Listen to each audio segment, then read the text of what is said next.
Casey. Welcome to 20 Sides to Every Story. We're going to be playing some Dungeons & Dragons 5th edition, and we are working our way through Vecna's Eve of Ruin. This is our second session, though we're diving into the first area. The party has taken on the request of Lord Neverember of Neverwinter. That's going to trip me up a couple of times. They have been notified that there is some cult activity. Some notables have gone missing, and the party is out to do some rescuing. Lord Neverember, in his gracious manner, has been holding and keeping safe for the party some loot that was acquired some 2 years ago, and returned that to them. A couple of fancy rings, as well as a hat that allows them to disguise themselves. The setup to get them down to the Never Death graveyard, where the Hallex mausoleum awaits, is going to take them about an hour, so they have had a chance to attune to that. I believe Loktar is now sporting the floppy hat of disguise, so they can cast a change self on themselves at will. Red is going to be joining us in a couple of minutes. We're running a little late due to car shenanigans, but let's get ourselves started off with the Never Death Graveyard. Is a big plot of land south central of Neverwinter itself. It is divided up on the western side into a pauper's graveyard, and on the eastern side into the graveyard for nobility and such. The two graveyards are divided by a wall, and the entire thing is enclosed in a wall. That wall has taken some damage during the ruination, the volcanic eruption of Mount Hatnau that destroyed Neverember and killed many of the folks inside some 40 years ago.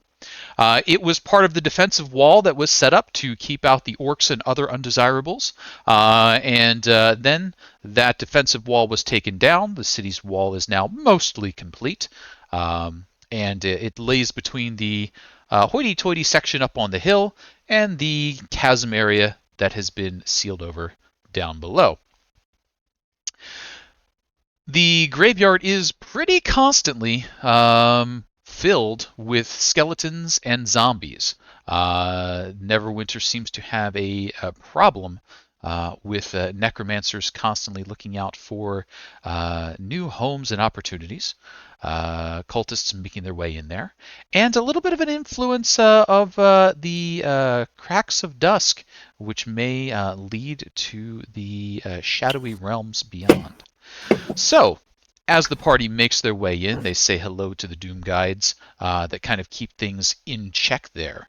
The skeleton zombies are no challenge to this party of rugged adventurers, but how do they deal with these skeletons and zombies? Let's just open up there. As you're moving forward, you'll see them milling about, some wandering, some approaching, that sort of thing. So if I could ask you to introduce your character and then give a quick, hey, Red made it even before I finished the introduction.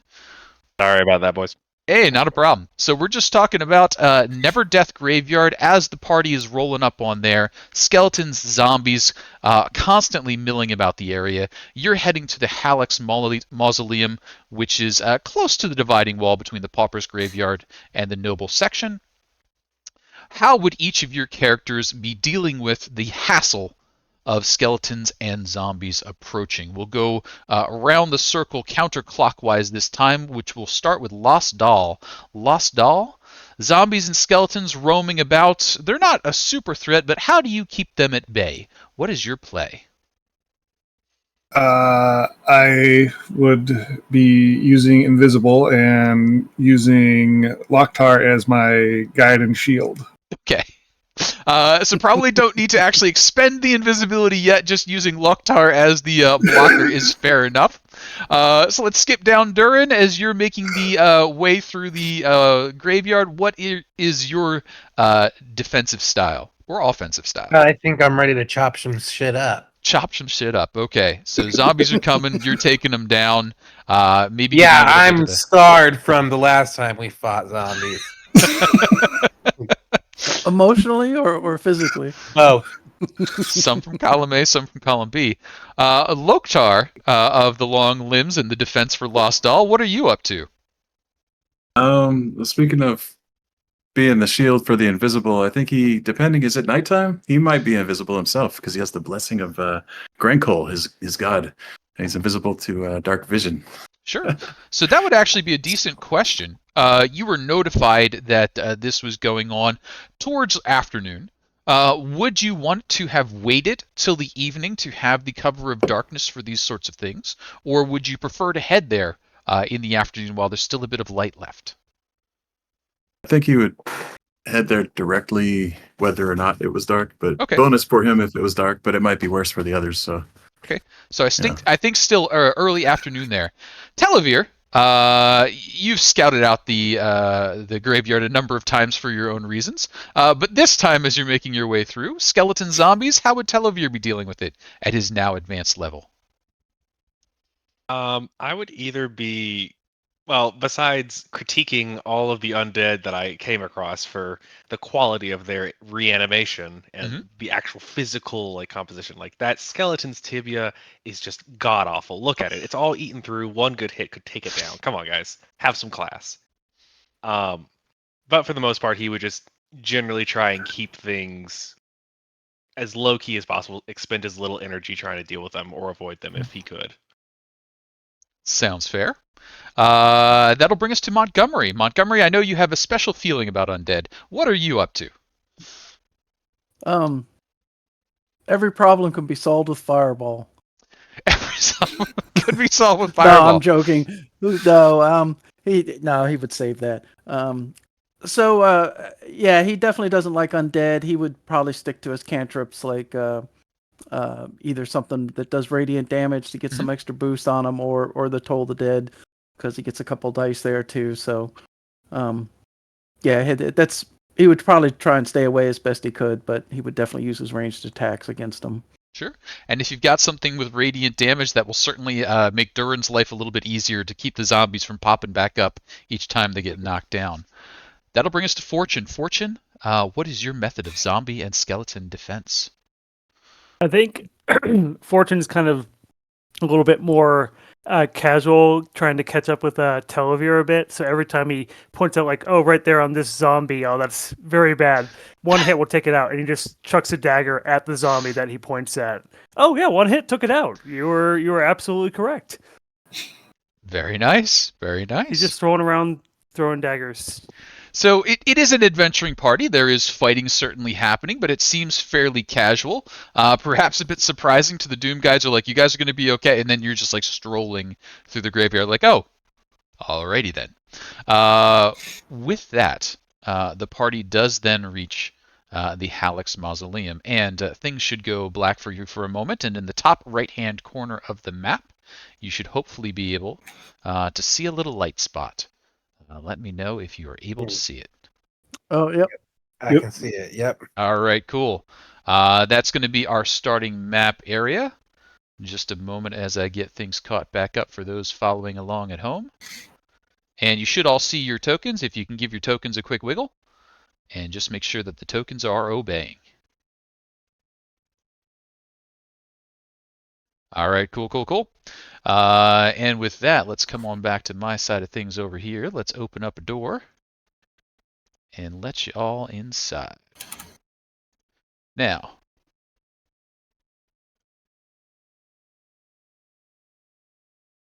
as you reach the mausoleum,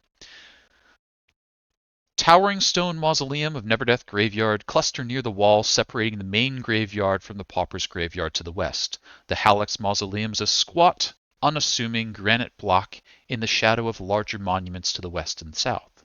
Its metal double doors bear a rusty broken chain and a padlock that hangs off the door. Take hold of that door, give it a little tug, and wow, it's actually well oiled and well maintained. It opens soundlessly. Inside, against the walls of the mausoleum, rest 6 stone coffins, 3 to each side. A slab is engraved with the name, birth year, death year on each coffin. Members of the Hallex family died some 40 years ago after Mount Hotnow erupted. The coffins are empty except for scraps of cloth and bits of bone. To the south, stairs descend. I say let's go. Fortune, would you care to take the lead? I can certainly do that. Telovere, anything about this place we should know? I believe you would have the most knowledge of the area. Is there anything specific that I would have found out about the mausoleum from my failed attempt to claim it as real estate? Sure. How about a quick history check to see what you have gathered here? I can do that. That is going to be a natural 20. All right. So, what you were able to learn, the Halleck's Mausoleum is associated with, or in the same area, as the tombs of the Waterclock Guild. The Waterclock Guild is a guild of artificers and alchemists that operated in the area. That said that they set up a rather elaborate tomb for their members to be interred with, surrounded by the machinery and effects that they so loved. It was a popular destination at one point. Their fountains were quite lovely, but unfortunately, ownership has fallen into question as the Waterclock Guild is no longer extant. You weren't able to put a bid in yourself, so unfortunately not able to grab that free real estate. Okay, well, I'm going to turn to Fortune Go. Well, besides the fact that the water clocks are nearby, and I can explain that if the group so wishes, not much. It's a rather, and I look around, plain tomb, but the family was rather close with the local artificers and alchemists. So I wouldn't be surprised if there are at least some form of tricks or traps or machinery or some sort of alchemical creation down here. I have no idea beyond that, though. This part of the graveyard was a little bit too overrun for a period of time, so I haven't been able to get out here. Oh, well, I will keep my eye open for any liquids or machinery, it sounds like. That would be wise. And then Fortune will confidently skulk ahead of the party and kind of move towards the first, down the stairs a little bit, peeking ahead of himself. Sure, give me a quick stealth check as you start skulking your way down there.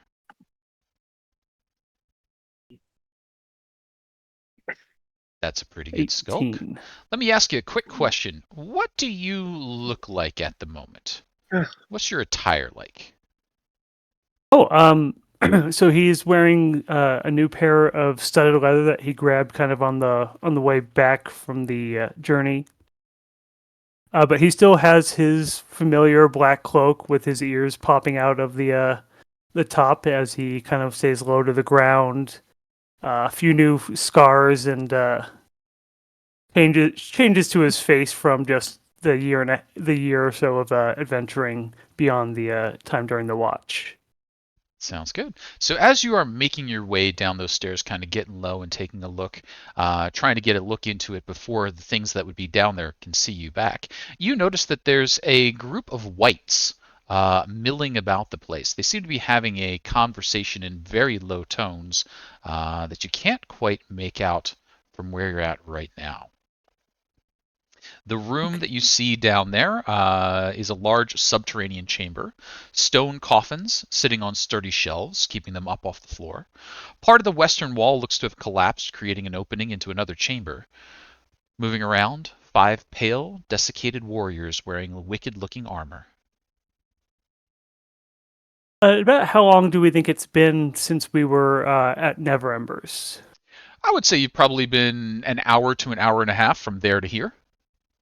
Okay, because as a joke, I had used my psychic whispers already, and I did a roll for it. So 2 hours, so that's still on, and I will relay to Telovere 5 whites, I believe they are, armored undead who seem to be having coherent conversations, but I need to get a little closer to here.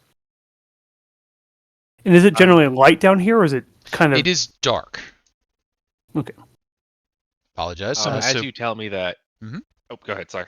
Yep, I was just going to say, for those of us who don't have dark vision, as you head down from that first chamber, which still has the sunlight backing down to the areas below, we will need to do something about seeing in the dark.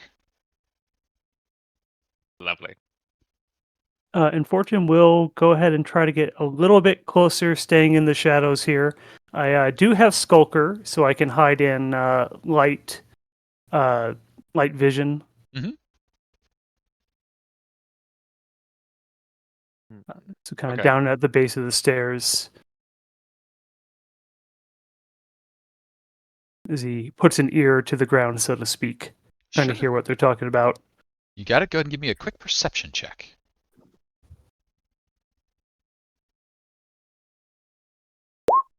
That's pretty good.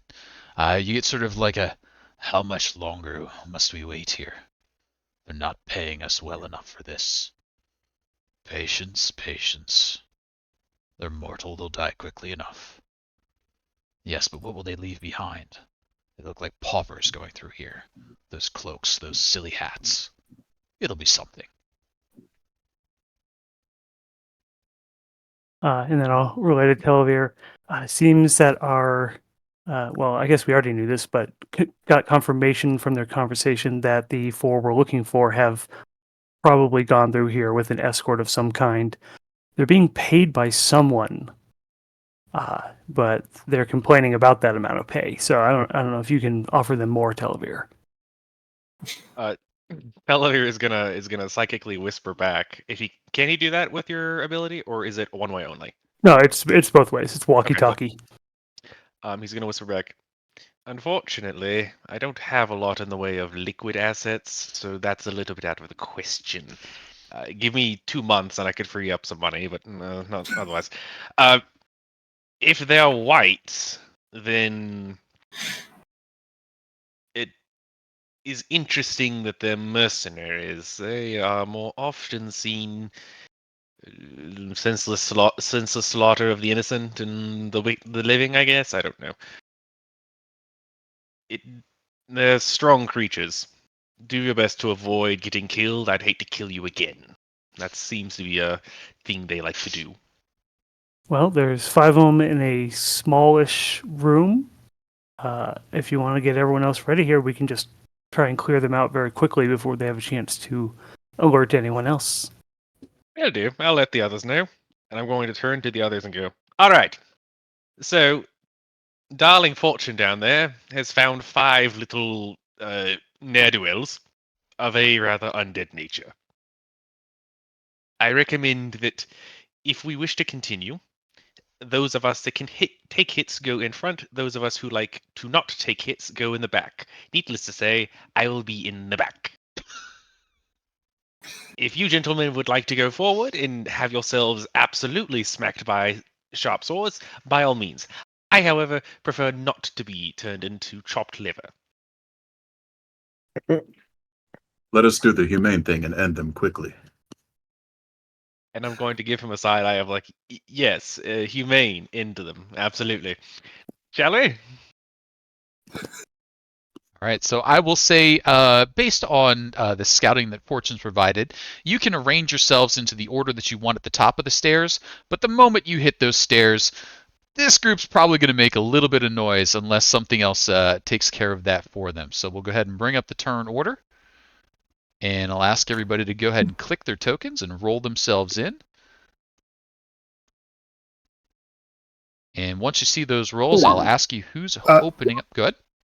I have a question. Knowing how noisy the boys are in front, Las-Dal kept silence for this type of occasion.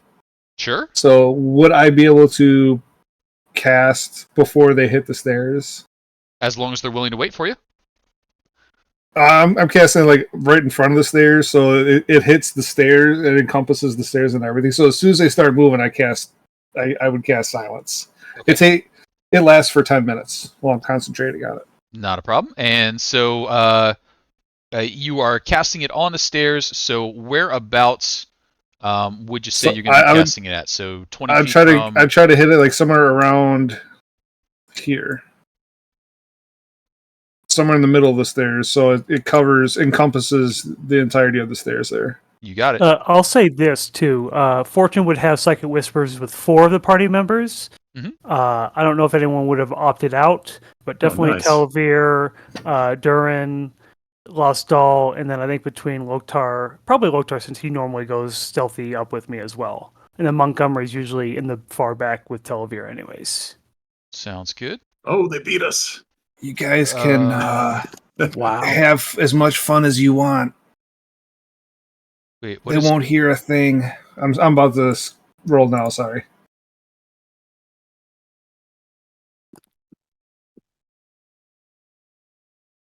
Did I click on that says that word? I don't know what that is. All right, we'll get rid of that for now. I wasn't gonna say that, or I was gonna say something, and then you cast it, so I was keeping my mouth shut. All right. Sorry. With silence cast, I cannot cast any spells. So I was just trying to make it as quiet as possible for us. no, you're good. I can now not physically cast spells, so I know. I will be staying at the back. Sorry, guys. Yeah, where's the edge of silence again? More spell. Edge of Silence is Slots for going to be later. basically this first row up top here. So it's going to reach to about there. It's a 20-foot range or 10-foot. 20. Hang on one second. It's 20 foot. 20-foot sphere. Okay, so it'll cover I this never know what that means. Does that mean radius? 20-foot radius sphere. So it'll cover the top of the stairs and then down to basically the middle of the room. So it's a 40-foot long section. So basically all that is covered. Okay. That's big. I know Yeah. people to be loud and rambunctious in this Yep. group, so So Yeah, but I'm assuming that I need to be able to talk to do a divine smite if I needed to. I don't think Divine Smite has a verbal. You can double check me, but I don't believe it does. But Loktar, and this might be the side effect of adventuring separately and getting all your new powers individually. Now you've come back together. You got to learn teamwork again. But Loktar, you have a quiet moment. What are you doing? Oh, okay. I thought you were about to tell me something I couldn't do because it was quiet. Nope. Actually, Loktar or Duren, you're both at a 21. Your I choice think who goes Loktar first. likes the silence. Okay. Oh. Hey. Here. yeah, Divine Smite's not technically a spell, so Nope. Uh, So I'm good. I think Not a spell, You but might it uses see, a spell slot. Loktar kind of do like a Super Saiyan kind of power up thing, and he shouts something, but you don't hear it. And then he grows to twice his size and rushes forth. Let's see. If he remains there, would that be counting as a squeeze? Like he would get disadvantage? That would be squeezing, but I'll assume you grow as you go, so you're sort of charging forward and bulking up as you go. I guess I'll just go up right in the middle of them, right? Seems like the thing to do. And Sure. whichever one has the smirky type face, I'll lay into him with since he came back from adventuring. By the way, he's wearing clothes now. He's got like this fur loincloth thing, going on, and he's wielding. He's traded in his old spear for this morning star made of the bones from one of his kills. So I would say I was really hoping we'd keep the spear, so I'm not gonna lie to you. That's worth it. so. I would say the Yeah. smirkiest one is probably this one over here, because these two are looking a little surprised at what just went by. These two haven't realized what's going on. This one's sort of like, and still has a smirk grin on. All right, and I'm gonna lay into him then with this here. We're not at advantage or anything like that, huh? No Oh, advantage because okay then. Look at that. Who needs advantage when you just absolutely decimate him? What all's Dang. happening here? Kerplayao. That's a lot of numbers, right? That's because he's got like a. It's got the D6 for the weapon, D6 for his giant growth thing there, Okay. and then a D8 for the gloom ambusher. What do they call it? Dread ambusher. That is. Okay. And then it's crit. That's why it's like I guess everything's rolled twice there. Okay. So 44 points of total damage was your Plus opener. he's angry. That's the 2. And then he's got a 2. Yeah. Okay. That was a crit, and it was the one to crit on. It was by far the most powerful attack to begin with, and then a crit on top of it. So yeah. Okie dokie. Well, congratulations, and also I'm sorry. 44 points of damage puts him at the blinking 1 hit point left. So he is just standing there, like has no idea what just happened to him. But if you could just breathe on him, he'll fall over. You have wiped the smirk and lower jaw off of his face. I'm picturing, Loktar is so huge, and his mace is like this Morning Star is like huge as well. I picture kind of like he's just doing this arcing swing across, 3 of these guys here, and so that began with him. So I guess the next in line would be this guy here. Okay, you're carrying it forward. Okay. I know it's not the most the wisest decision to spread it around like that, but you do you. All right, so that is acid bridge. Okay, got it. Is it acid damage? Why is it acid damage? Oh yes, that's because of the giant's cleaver. Okay. Barbarian thing. Got it. All right. But really, it's because that's real good because that just bypasses so much stuff. You got it. It hits. It. Then the last guy there.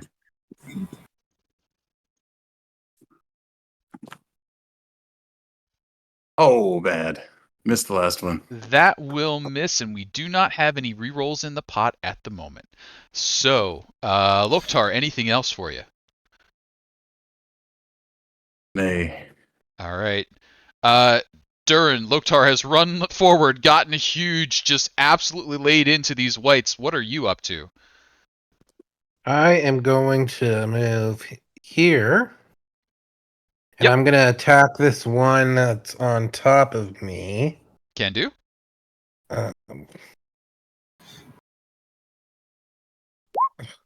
Solid hit. And then, you know what? I'm going to do another attack. Okay. Do the same thing, same one. The longsword is maybe not doing as much damage as you would hope, unless you've got a way to make that magical. But that is another 7 points of damage there. Okay. Well, I do have a way to make it magical, just not this turn now. And then... Oh, I should have cast Hunter's Mark, but... Oh, wait a minute. I'm going to cast Magic Weapon on myself. Does it have a verbal component? Ah, damn. Yeah. All right. So I am not going to cast Magic Weapon on myself. No problem. Duren, anything else for you? I think I'm good. Everything I can do has verbal, so... You can, say Las-Dal dropped this... No, I can't. You can't hear me. Well, I was saying, can Fortune, seeing these two run in and start the melee, say, with Psychic Whispers to Las-Dal, we can drop silence. They're getting wrecked already. Yes, I mean you could definitely pass that. That's a lie. We're not getting wrecked. The whites are getting wrecked. Yeah. Who is the one getting wrecked? Montgomery, top of the stairs, the light coming in behind you. You can still see down into that crypt, but the back half is in shadow. What are you up to?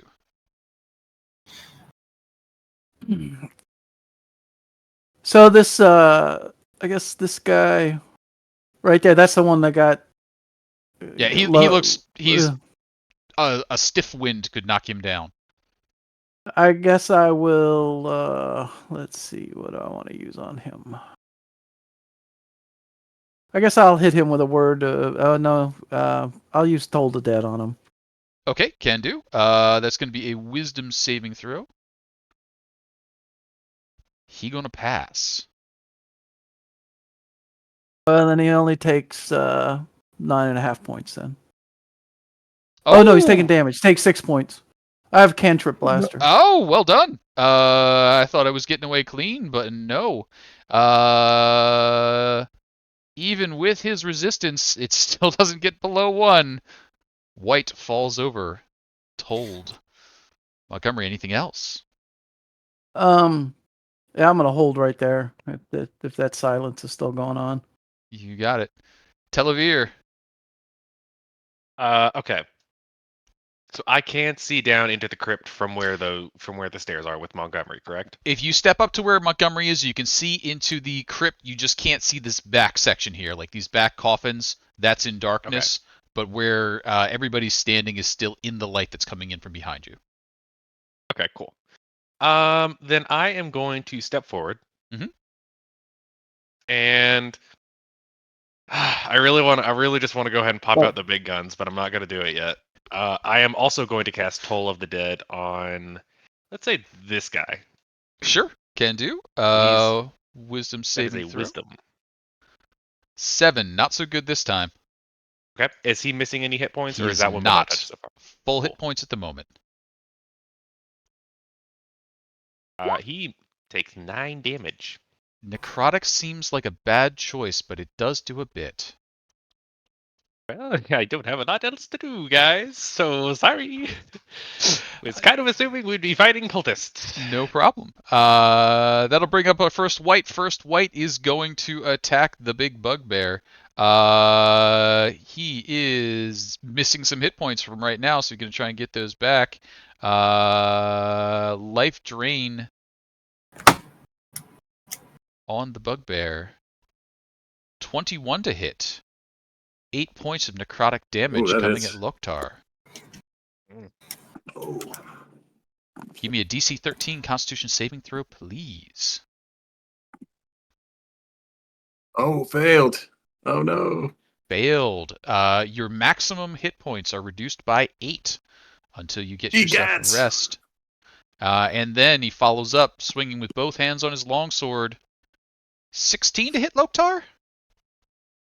Miss on that one, barely. Miss on that one. Fortune, what do we got? There's a lot of people in melee range of the giant bugbear. Mm-hmm.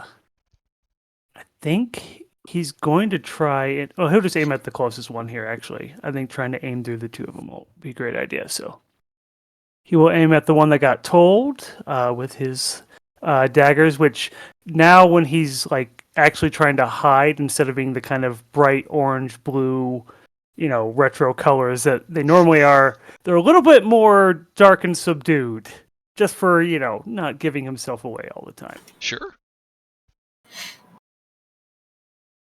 That'll definitely hit. That's 100% a hit. For 23 psychic damage. Great googly moogly. That does hit, and that does do solid damage. He's probably looking mostly okay. He's looking mostly dead. He's been looking mostly dead mostly since he started, though. That is very true. And I will go ahead and Fortune will kind of just back up and try to hide back in the shadows with the bonus action. Can do. Go ahead and give me a stealth check there. And that's going to bring us to a white. Yeah, you're hidden. We got a life drain and a sword attack coming in at the bugbear. Loktar, life drain. 7's going to miss. Sword attack. 11's going to miss. Second white. Same again. Life drain. Miss. Sword attack. 22 is probably going to hit you, though, Loktar. 11 points of slashing. I think you're raging. So take that down to 5. And then Las-Dal. I forgot to have. The other one was necrotic. The other one was necrotic. Oh, cool. Oh, and Fallout Vault 04. blessing the players with a reroll. We'll go ahead and redeem that boon and get that marked over Nice. here. And a quick reminder, when we're redeeming our player rerolls, we need to share just a little bit of a secret to take advantage of that. And so, See. Las-Dal. All right, so hearing I should drop the silence, I will quit concentrating on that, and then with the top left white, I will say, "Nah, you're overpaid. You ain't doing that good of a job here." As yeah, I know what I mean. As I do vicious mockery, so it's a wisdom saving 17 throw. 3. So 2d4. 2d4, and he will have disadvantage on his next attack. And that's going to be 3 points of psychic damage. And Las-Dal, anything else? I'm just going to stay up where I am. Got it. That's going to bring up bottom right white, who is going to... Oh, yep, we're going after the bugbear. Life drain. No, longsword. No, do better, whites. Loktar, you got a lot of attention. What you doing? All right. Surprise attack is over, so I won't be doing quite as much crazy damage. But nevertheless, some. And I smack this guy right in the face. Don't want to go reckless because these guys hit hard. Go reckless. Go reckless. You should. He didn't need to. 25. Good solid hit. Dunk. Okay. Unhand we fall, creatures. And if he needs a second one, here it is. He will need a second one. And there it is. And that'll do it. Rolling like gangbusters. Another white down, acid slash sizzling away at the dead flesh. Loktar, anything else? And, we get him on the backswing here. For the one next to him here. That guy. You got it. 23 to hit. 17 points of damage there. Yeah, I guess that's it. Yeah. You got it. Duren, what do we got? Alrighty, I'm gonna cast magic weapon on myself. Sounds good. And then I am going to attack the one above me again. Sure. And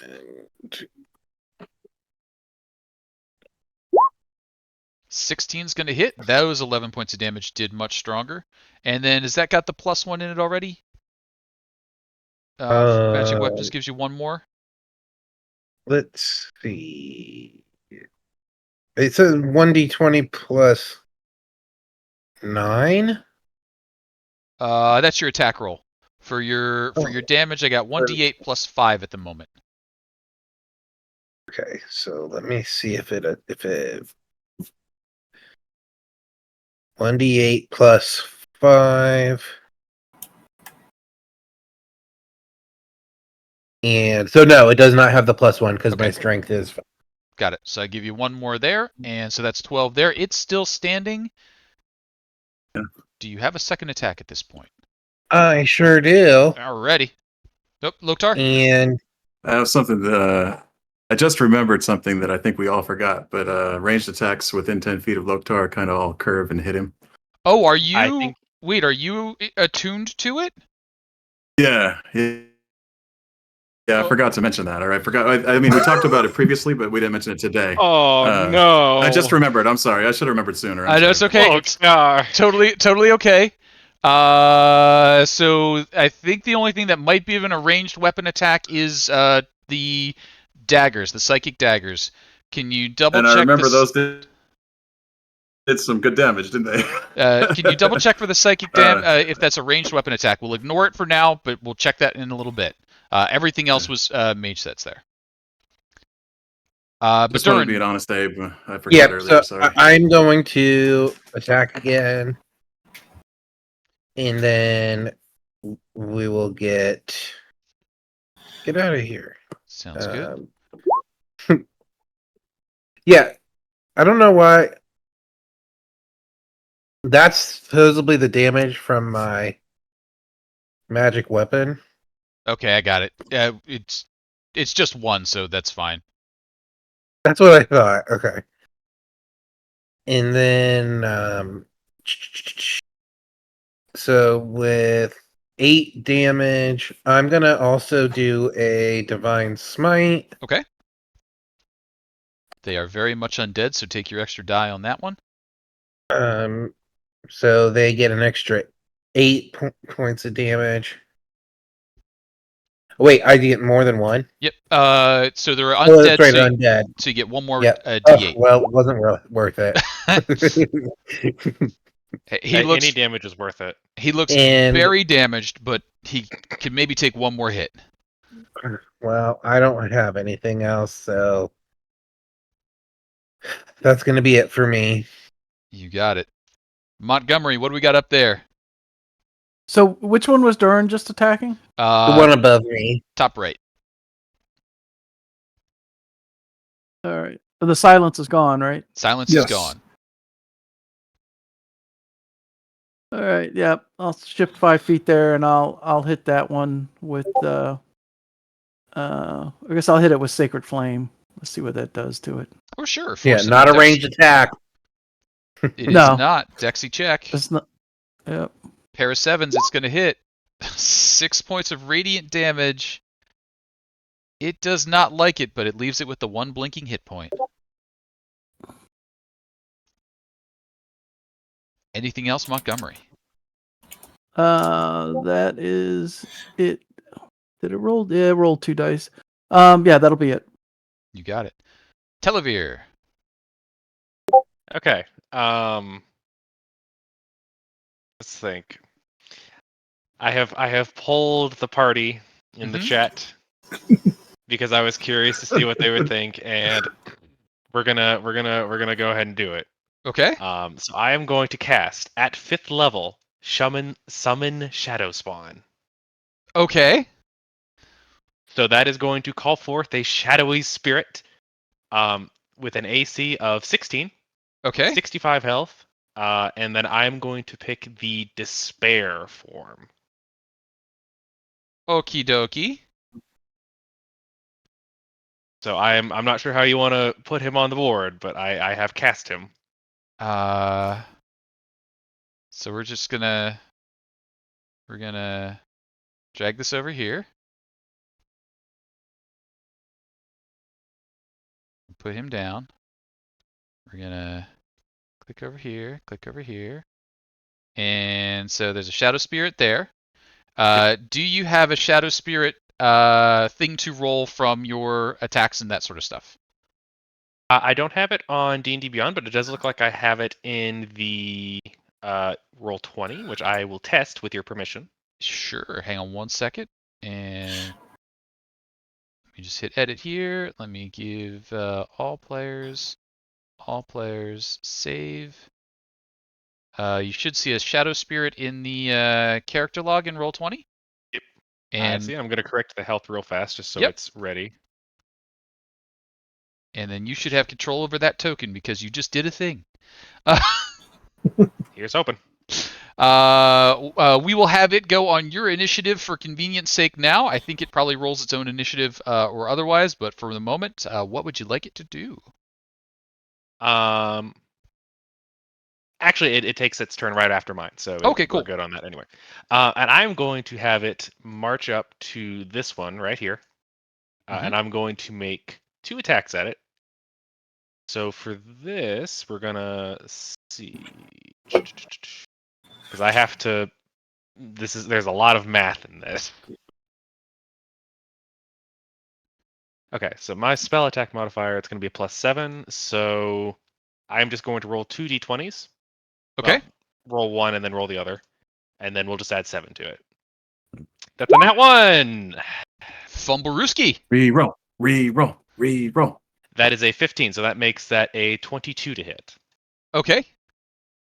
So it's going to do 1d12 plus 3 plus 5. So that is going to come up to 13 damage. 13 damage of regular necrotic. What's it doing damage of? So the 1d12 plus 3 is going to be regular, and then the plus 5 is going to be cold damage. Okay. Got it. Okay. Cool.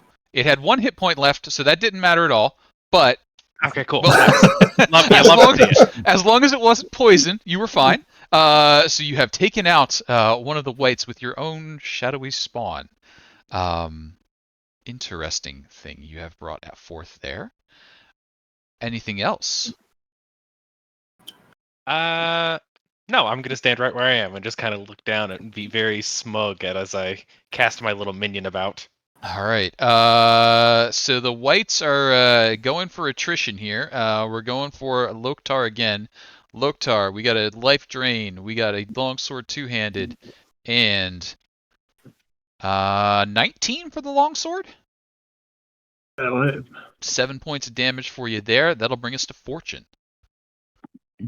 Fortune will let out a ah as the shadow spawn forms directly next to him, coming out of the shadows. I'm assuming that's you, Telovere. Sorry about that. Yes, that's my. And then he'll kind of like go around the edge of it and take a melee attack on the white in front of him. That sounds good. And on your as you were researching, your psychic daggers, are they a ranged weapon attack for future reference? They are a ranged attack. They're a thrown weapon, ranged attack, but they're not ranged weapon attacks, which matters for the purpose of like you can't use sharpshooter with it. Okay.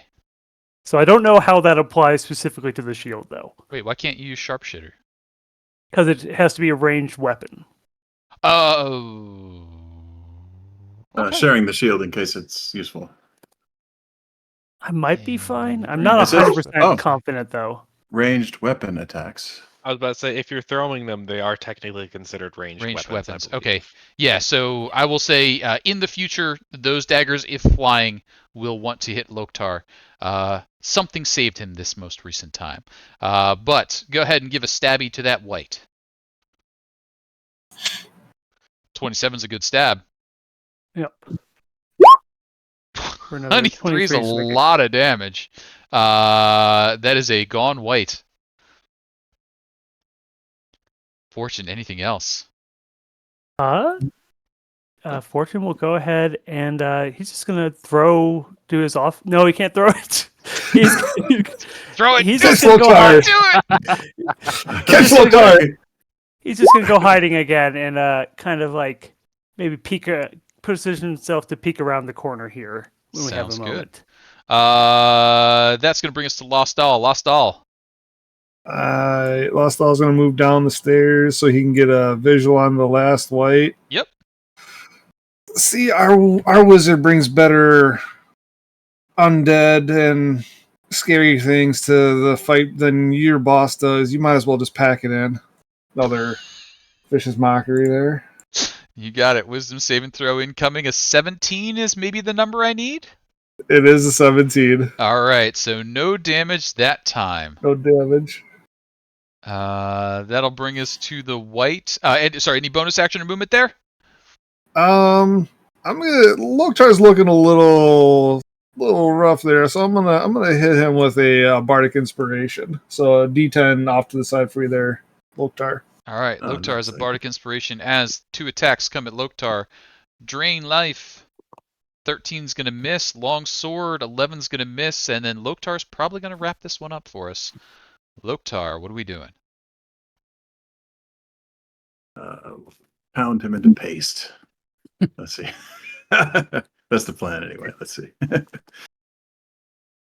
I should have done reckless. Oh, I didn't need to. Good. That's a little 10's tickle. Still standing. All right. I pound him once more. 16 still standing, but not by much. Oh. All right, backswing. Incoming. Oh no! A 10 will Needs not to work on his hit. backswing. You can add the D10 You could to add the get that D10, bardic. Bardic Oh. Inspiration. Oh well, I guess I should, huh? Yeah. You might I get mean, the, let's you might see. get the Otherwise, hit. I'll probably kill him next turn. That's true. How long does it last if I don't use it? 10 I can minutes. keep it for 10 minutes. 10 minutes. Save it. Save it. We'll find something else in 10 minutes, I'll guarantee. All right, I'll leave it. Yeah. Duren! Yeah, that's good. All right, time to attack.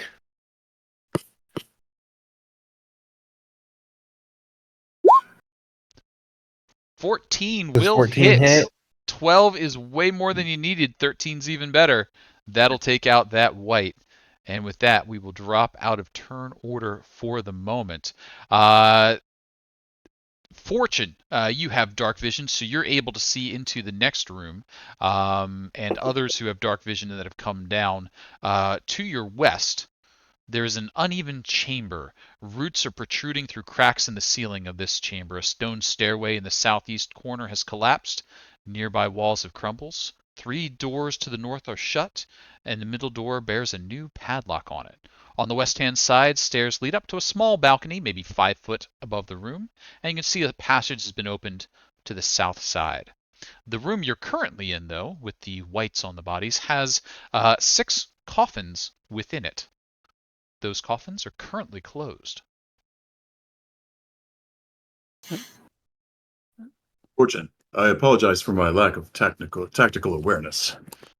I will attempt to position myself better so that you may strike our enemies with your ranged attacks. I understand, but I have spent a year with Duren wielding that shield, so I find myself quite aware of the properties and how to move around it. So don't stress it too much. Yeah, the best tactical is for us all to get together, and then we all attack outwards away from each other. As Telovere comes down the stairs and hears this conversation, he gives you both a look and is like, your journeys must have done something good for your minds. I'm so proud of you. Oh, thank you, Telovere. It's nice to hear that from you. Yes, It's I've a little learned tail much. wag. Yeah, Locktar got to learn the usefulness of clothes. I did notice that. I do appreciate that. Not that I was upset by your lack of A articles little of modesty goes a clothing. long way. Yes, exactly. A little bit of modesty would be appreciated, and I'm glad that you finally understood that. Oh, speaking of, and I'm pointing to the shadow incarnation. How long are your friends gonna No, be here? he'll be here for about an hour now. Don't worry, he's perfectly harmless. I say as he like turns to stare at you with this like completely black hooded face. You just can't see anything, just staring at you. Just keep that thing away from me. Oh, it's not undead. Don't worry. Do we want to open these coffins? So check the bodies of these whites first, see if there's any clue as to who their employer might be. I rolled a 7 on my investigation, so not great. Yeah. Did the whites even leave anything? So the whites themselves have armor on them, studded leather, though that's now been quite thoroughly beat up, and they also were carrying a long sword each. They have a small amount of coin on them, but it doesn't look like they're carrying their payroll about with them at the moment. Well, they said it wasn't much, so it could be. Yeah, I'm looking at the money like, you're right. They were right. They weren't paid enough for this fight. And I'm gonna look over him and be like, I would have paid them a lot more. That's sad. Not that sad. Well, we can chip this together and put it to use later. Yes, build let's. Anyway, let's open these coffins. I want to see what's inside, shall we? Okay. Sure, you head Let's over. take a listen to them first. just in case. How I about can tell you how about now, an if investigation? If there's anything dead in there, it's not going to matter. You guys want me to investigate, or you want some help? Investigation. 15. 15. Telovere is all about it. Gives a quick listen. Of course. And you do not hear anything inside. You start to open those coffins.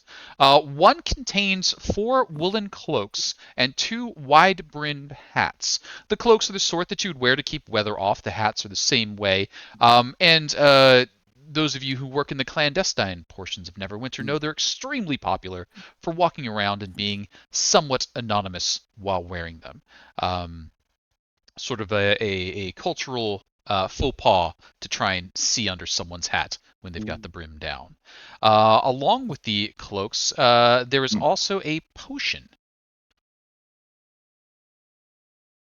Oh, it's just a potion. One of you can have it if you want. Las-Dal, look at this. Didn't you have one of these hats a couple of months ago? I did actually, yes. It was quite dashing, I must tell you. I put it back You on. have to I put the hat put it on. on. Yes, there It you go. is dashing. Yeah, and as you put the hat on and pull the cloak on, it's actually fairly nice hat. You'd say probably could get 10 gold or so for the pair at a secondhand store, and 10 gold each for the cloaks. So they're quite nice attire. I think I'll add this to my attire for normal use. By all means. I'm surprised we found these down here. It's really shocking how fashion doesn't really change. It's so stagnant here. Have you noticed? I think they were using the tomb as a drop point instead of. Oh, This that is would gold. explain it. Well, anyway. And Telovere is gonna walk over here, and he's gonna call its little shadow buddy to follow along. Sure. And as we start to Alright. head into this area, this is where the shadows are deepening to the point of darkness. I know the party has the ability to make light, but are they making light? Somebody picked up that potion, right? Yes. Yeah, I was about to ask who got the potion. Yeah, I'll light a torch. If no one is going to grab the potion, Telovere will grab the potion before he leaves, or he'll have the shadow pick it up and bring it to him. He wouldn't do anything so pedestrian as pick things up himself. Of course, he has the gotta shadow to do it. Oh, for open him. You a gotta coffin. spawn for that. Yeah.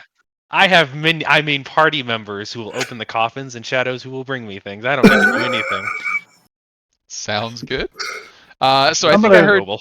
at least Duren's got a torch lit. So Yeah, I'm gonna cast light on my warhammer. Okay, cool. So the party has ample light at this point.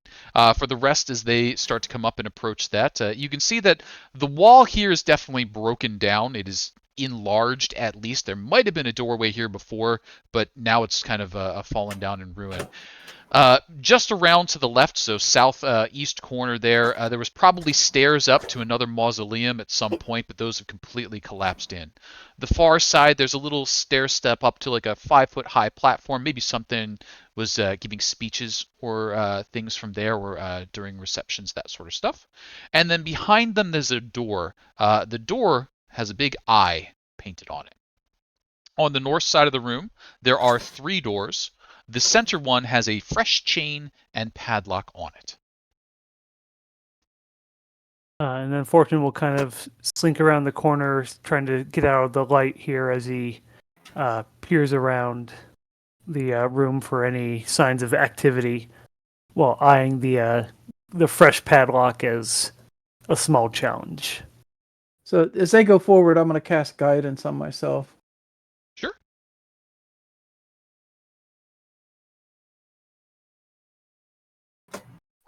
As you're making your way over there, just realize you We'll can't see. start squeezing through that. Hey, yeah, Looktar, how Looktar. long are you huge for? He should be Just small during at rage. the end of his rage, which I guess is only a minute long. Yeah. Okay, so as you're kind of squeezing your way through, you blorp yourself back down to normal size there. He gets stuck and then he calms down. That's not how Also- getting stuck works. I will note also when he raises up to 15 feet, he takes on different features. He looks like a different bugbear for anyone who may be paying attention. Not that you need to know that, but it's just flavor. Uh-huh. I don't think most would notice. They'd probably just be like, "Oh, he got bigger."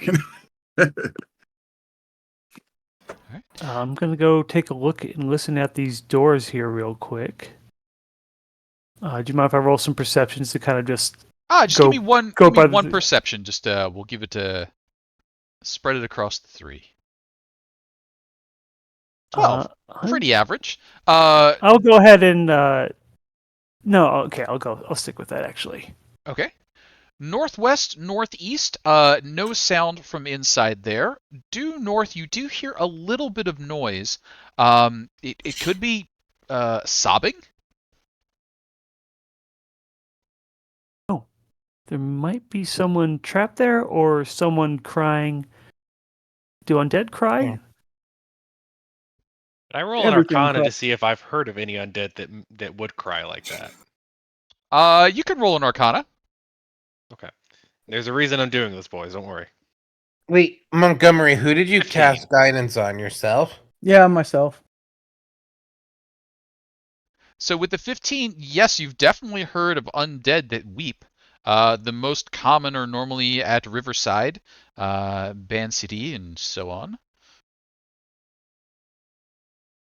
So hearing the question about the undead, he's going to pop his head up and go, "Yes, actually, there are a few types, so I wouldn't be surprised to see any of them here. It's not their natural habitat. I do say they're most likely found by rivers.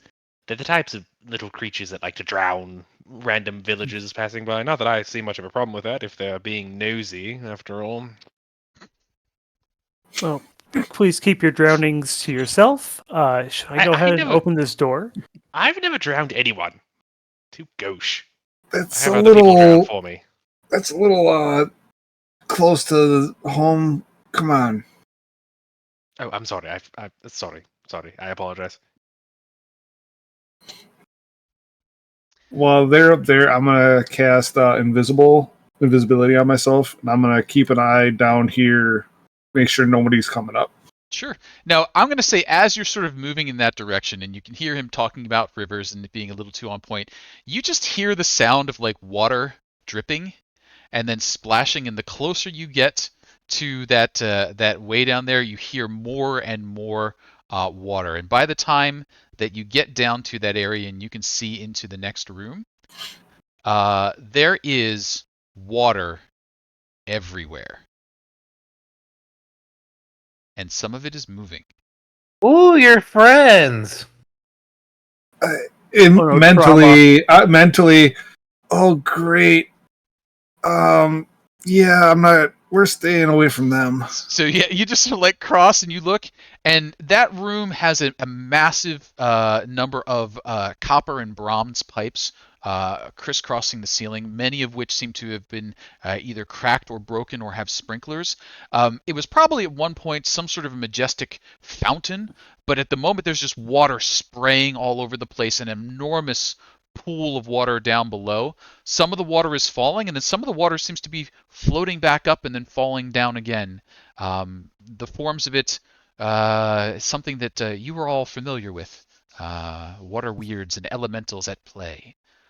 I will mentally let everyone who is connected know that there are multiple water enemies down below. Someone want to check out the balcony before I pick the lock on this door and we see if one of our missing people are in here? Also, Duren, if you don't mind moving away just a bit so your light source isn't Yeah. shining directly on me. I'll go check the balcony. You got it. You hop up to the balcony. It is a big stone door. Hinges look to be in good repair. It's got a large eyeball painted on it. It could be one of the desiccated stylings of Vecna, or it could be something else. It's not great artistry. Cool. I mean, I might as well roll investigation Sure. just to figure out what's going on. I mean, I'm not good at it. Oh, I mean, I'll take it. Yeah, that's pretty good. So you give a listen. You don't hear any sounds coming from the far side of the door. The door seems to be well repaired. It looks like it would open out towards you. So it's going to be a little bit of a, make room for the door as you open it up to go through. I mean, sure, I'll open it up. Got it. You go ahead and open up that room. And then I think I heard that there was some lock picking going on as well to the Yeah. north. Sure. Yeah, Fortune was going to kind of look first check for any traps, mostly looking for anything that might alert the other two rooms of some kind. And if it's all clear, try to pick the lock. Yeah, go ahead and give me a sleight of hands on that one. Doesn't look like there are any traps. It's a padlock hanging on the chain, so there's nothing that you would think of. Wow. You just happen to have a key in your pocket. That's perfect.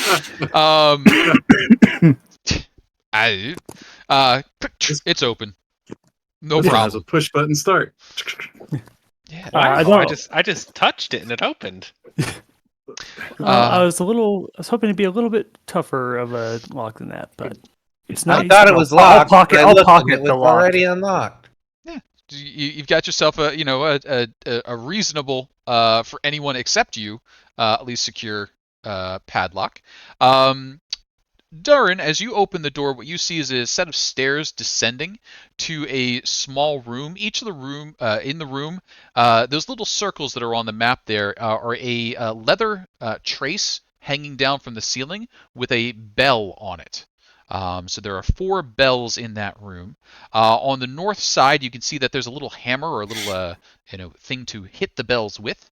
Mallet, I guess is the right word there. But no one inside. At the far end of the room, you can see there is another doorway. That door is currently closed. So, water and such to the south, a path to the west with doors, and an unlocked northern door. Loktar, I saw you moved over to the northwest corner. Are you doing something over there? Hiding from the light. Hiding from the light. But Okay. also, I thought maybe he could. He might put his big pointy ear up against the door there and see if he can hear anything too. Might as well since he's standing there, right? Sure. No noise from that door as you stand there and keep your ear to it. What's the next thing that's going to Are happen? these bells hanging low enough that if I were to walk into this room, I would just like set them off going? If you I just mean, I walk am forward, 8'5". yeah, if you walked forward intentionally, you could hit your head on it, but it's a bell hanging there. You could just lean to one side. Like, Okay. you could headbutt it, but you wouldn't be required to. It's probably like that kitchen lamp that's a little too low over the table. If you're not Yeah. thinking about it, you'll do it, but it's right there. Question: Hey, How Montgomery, you're good at bells. You want to come here? Go take a look at this.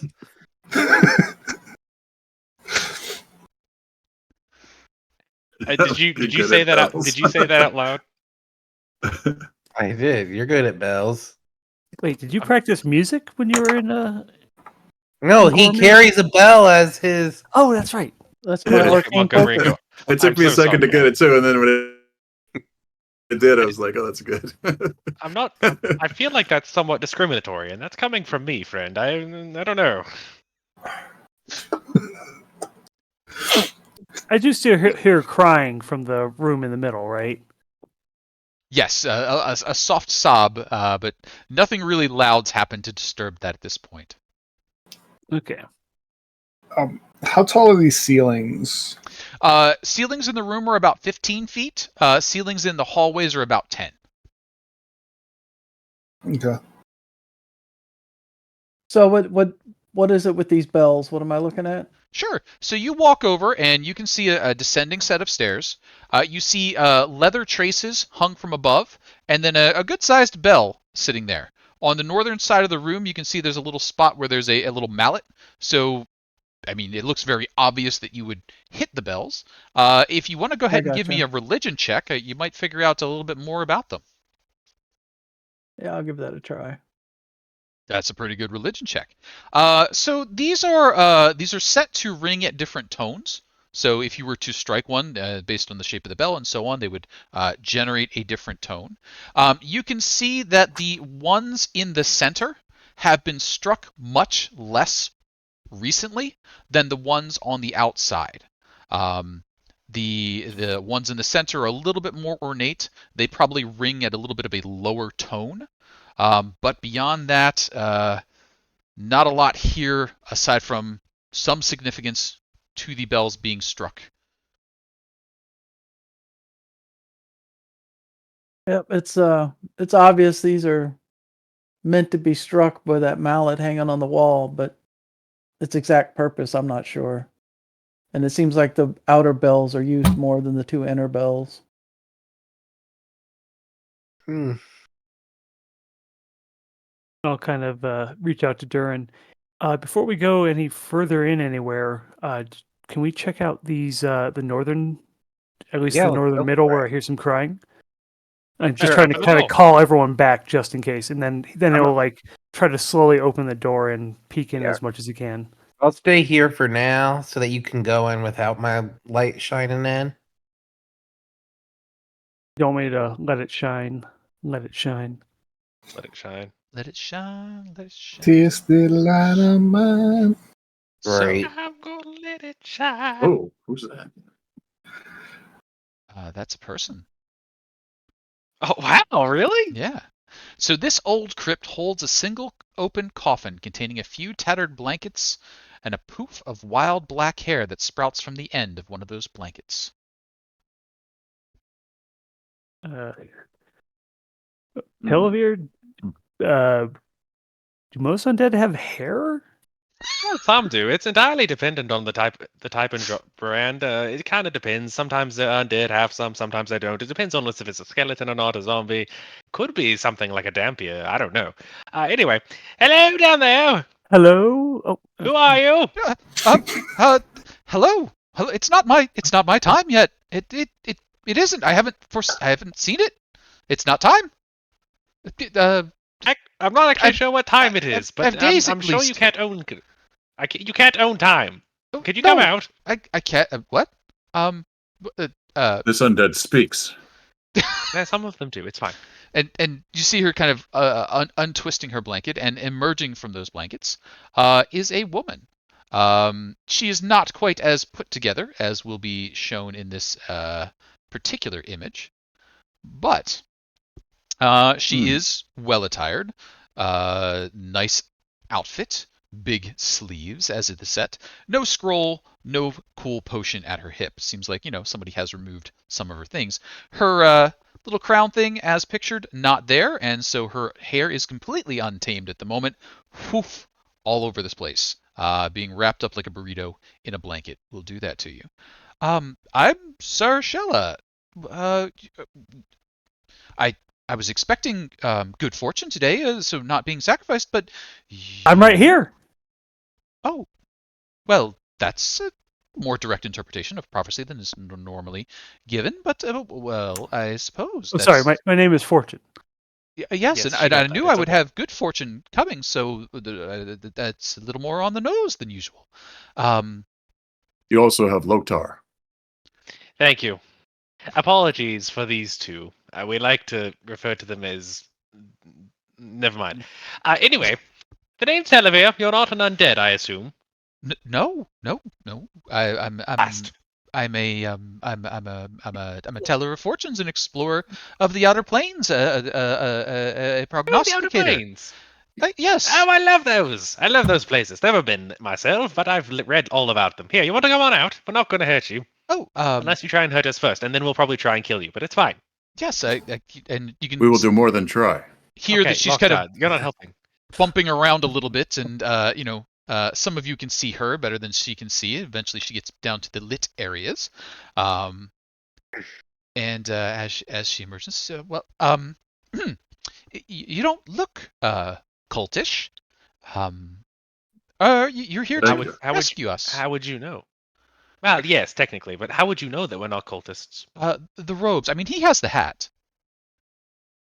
Well, yeah, yes, it's a very dashing hat. But no, we're here to rescue you. Don't worry. Oh, well, wonderful. If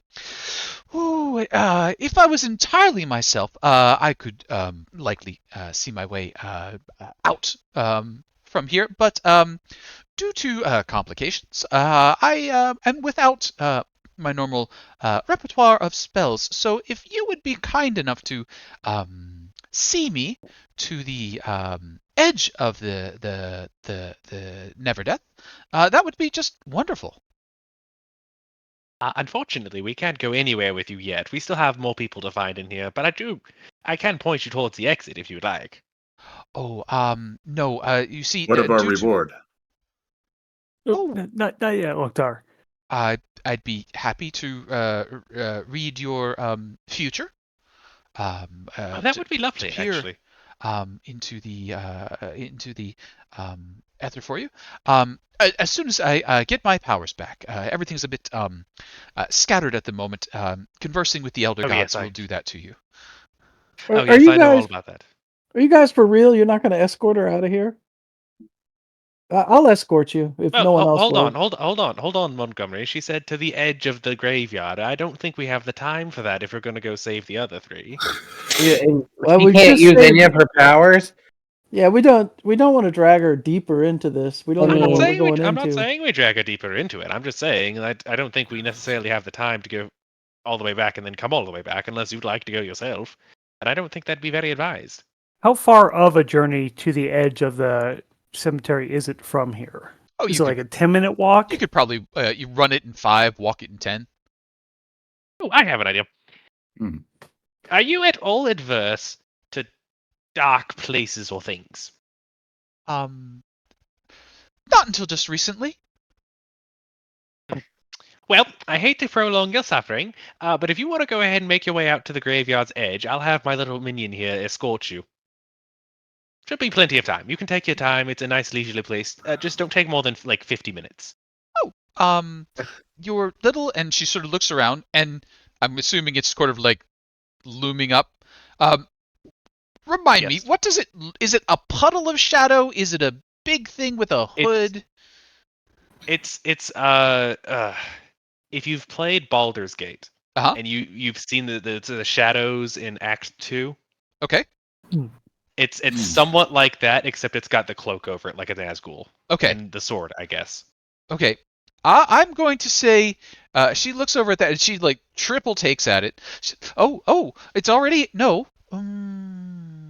No, not the same. Not the same. Perhaps it could wear one of those cloaks and a hat to disguise its nature. I don't think anything's really going to disguise the lack of a face. Sorry, Bob. But I do like the idea, Loktar. Anyway, do you have a problem with him taking you out? Out of the graveyard, that is, not out of life. I don't want you to think I'm threatening you. I apologize. No.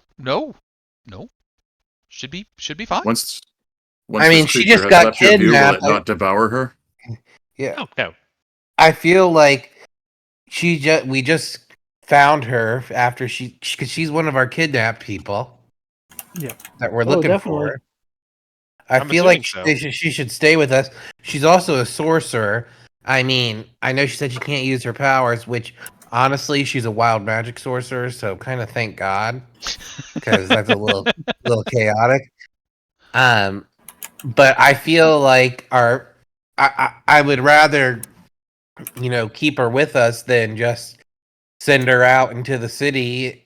She could get kidnapped again. Right. So I just want to point out the time that we've been debating this, we could have had her halfway out of here. You're absolutely right. Anyway, shall we continue further? And I'll have my little minion guard you here. He'll be your little bodyguard for now, or at least for the next 45 minutes. Did they say anything to you about why they were bringing you in here? Or what they planned? Give me a quick insight check. While 21 questions is going on, I'm slipping down the south here, Okay. and I'm putting myself on the ceiling. Putting yourself on the ceiling. Yeah, spider climbing. Spider climbing. Okay. Oh, nice. And I am still invisible while doing this. Okay. And I'm going to head over to the door down here, just listening what's going on while I'm up on the ceiling. Got it. Give me 1 second to just check a thing. I'm having flashbacks. I was about to say, I feel There's some differences here, though. I was gonna say you got some lightning you can throw on that. Pool. Nope, I don't have lightning. Oh, Okay. So, Las-Dal, as you spider climb and make your way right to about And I'm here. doing it as stealthily as possible. I'm like trying to keep myself in the corner because I remember they have some type of vision. They I'm trying to stay out of sure it. do. Go ahead and give me I'm, a try, I'm stealth. trying. I'm, Go ahead and give me a I'm doing stealth my check. best to stay out of that vision. Go ahead and Roll give a me a stealth D6. check. You would like to see a number that's higher than probably 10.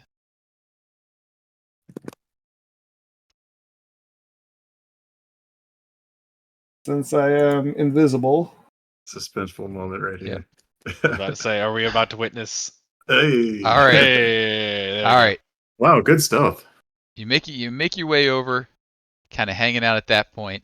You can see the water's moving around, and yeah, you do remember that there's something about them. They can sense without sight, so the invisibility is not as helpful as it might be for them. But Right. you managed to stay hidden. Meanwhile, up north, Sarshel is saying, they were after secrets, I think, and I guess what I've seen in my visions would count. So Did you divulge your secrets to the cultists? no, no, I haven't told anyone. Hmm. Uh, uh, Good. Told anyone what? No, for now, you're best off just keeping them to yourself. That To might work. be quite fair, that is a very good choice. Anyway, I'm going to go open the other doors now, and I'm going to move over to the left door and open that one. So as that's happening, Sarshel is moving away with the Shadow Beastie. So they're kind of heading in that direction. Anybody wants to interrupt, feel free.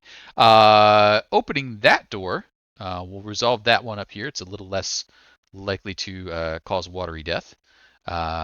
So stone shelves in this room contain boxes and bags. A few crates are stacked against the wall. You can see within those boxes and bags things like lantern oil, chains, manacles, as well as 2 potions prominently displayed, labeled for healing use only. Well, I'm going to move into the room, Okay. and I'm going to investigate the 2 potions because I don't trust anything that's conveniently labeled for healing use only. Sure. Go ahead and give Maybe me that's just me being paranoid. go ahead and give me an investigation check. And as that's happening, Las-Dal, what are you doing down there? I am listening through this door here, so I'm like upside down from the ceiling. Okay. Put my ear against the door. So upside down from the ceiling, you are very close to the pipes that are running through and carrying this water. So all you're really hearing at this point is the hum, the water hammer of those pipes and that spray all happening. It sounds Then louder on the other side of the wall, on the other side of the door. I'll slowly shimmy down so I can get a better listen through the door then. Okay. Instead of hearing just the pipes. Yep. So down there, you hear pipe noise coming from the other room. So there's even more pipes behind the door. Okay. I will telepathically let them know, there's a lot of water pipes this way. Down south and east. Why have you gone to play with the water again? You remember what happened last time. I'm not in the water. That's not helpful. Your bravery is to be commended. Lockjaw, stop encouraging him. So to be clear, too, the only person who can respond in the second whispers is Fortune, and he definitely does not commend him. Okay, thank God. I'm gonna open this door on this side. Sure. As you move over and open that door, you can see some stuff. And what you see is a grate on the floor. A metal grate on the floor is about 10 foot square. There's a shallow stone pit below. In that pit is a small golden harp. The grating has about 5-inch square openings. You can also see at the bottom of that pit there's a handful of loose paper and a bit of bloody cloth. Did you say a golden harp? A golden harp, as in like a lyre. Instrument. Yeah. And you said How far that's down? How it's- far down would that suspended? be? Or the harp? So the pit is about 3 foot deep. So Okay. it's about 3 feet down. And then there's the little harp sitting there. It looks like a display piece here's a nice harp. And this grate, and you said that this grate is on top of it. So right now, I wouldn't be able to fit my hand through, but someone like Locktar might be able to. Yeah, your meaty paws would probably not get down there too easily. Yeah. Hey, Uh, Locktar, see if you can get this harp. You like magical items. Mr. DM, can I ask a question real fast? Sure. I had forgotten to add 2 cantrips in for the level ups. Could I go ahead and do that real quick? Absolutely. Okay, cool. I just wanted to double check before I did anything. You wish me to fetch this harp from beneath this cage? Yeah, this golden harp. It seems like a trap. What if my paw You want to gets check? stuck? We'll just cut your arm off. You got 10 feet on the other end. This, Here, well, I'll roll for mathematically investigation. correct. I I'm gonna hesitate, see if nonetheless. Are we I'm talking gonna- about shoving things into small spaces? I'm gonna investigate to We see are. if there's if I can sense any traps. Sure, absolutely. Go ahead and give me an investigation. It doesn't look trapped. It doesn't look trapped. Hmm. You want to look for Checking- yourself? Checking the old inventory to see if there's something we could stick in there besides my hand. Yeah, you used to have about 50 spears. While they're doing that, are the healing potions actually healing potions? And or did I find anything else of interest in that room? The healing potions do not appeal to be healing potions. The healing Nice. potions Glad I checked. appear to be potions of poison. Hey, I'll take them. All right, here we go. I've got a hunting trap, which apparently is affixed by a chain. So Okay. perhaps we'll use the chain to try to fish the harp out from. Sure. Might take a few tries, right? But I think maybe we can hook it. I can see. What are you guys doing? I can see it working. We're Could trying I- to get out this golden harp. Could I add 2 potions of poison to my inventory? And whoever took the other potion can add a potion of invisibility. Ooh, that's a Um, nice one. I think at that point, once I've pocketed the potions, I come over to the other side where the group is fishing, and I just kind of look through and I'm like, "What's that? Oh, lovely." And I am going to use the somewhat conveniently acquired cantrip Mage Hand, and I'm going to Let's cast get it it under the grate. Mm. Okay. So Um, Mage Hand is deployed. So the Mage Hand is able to pick up the harp.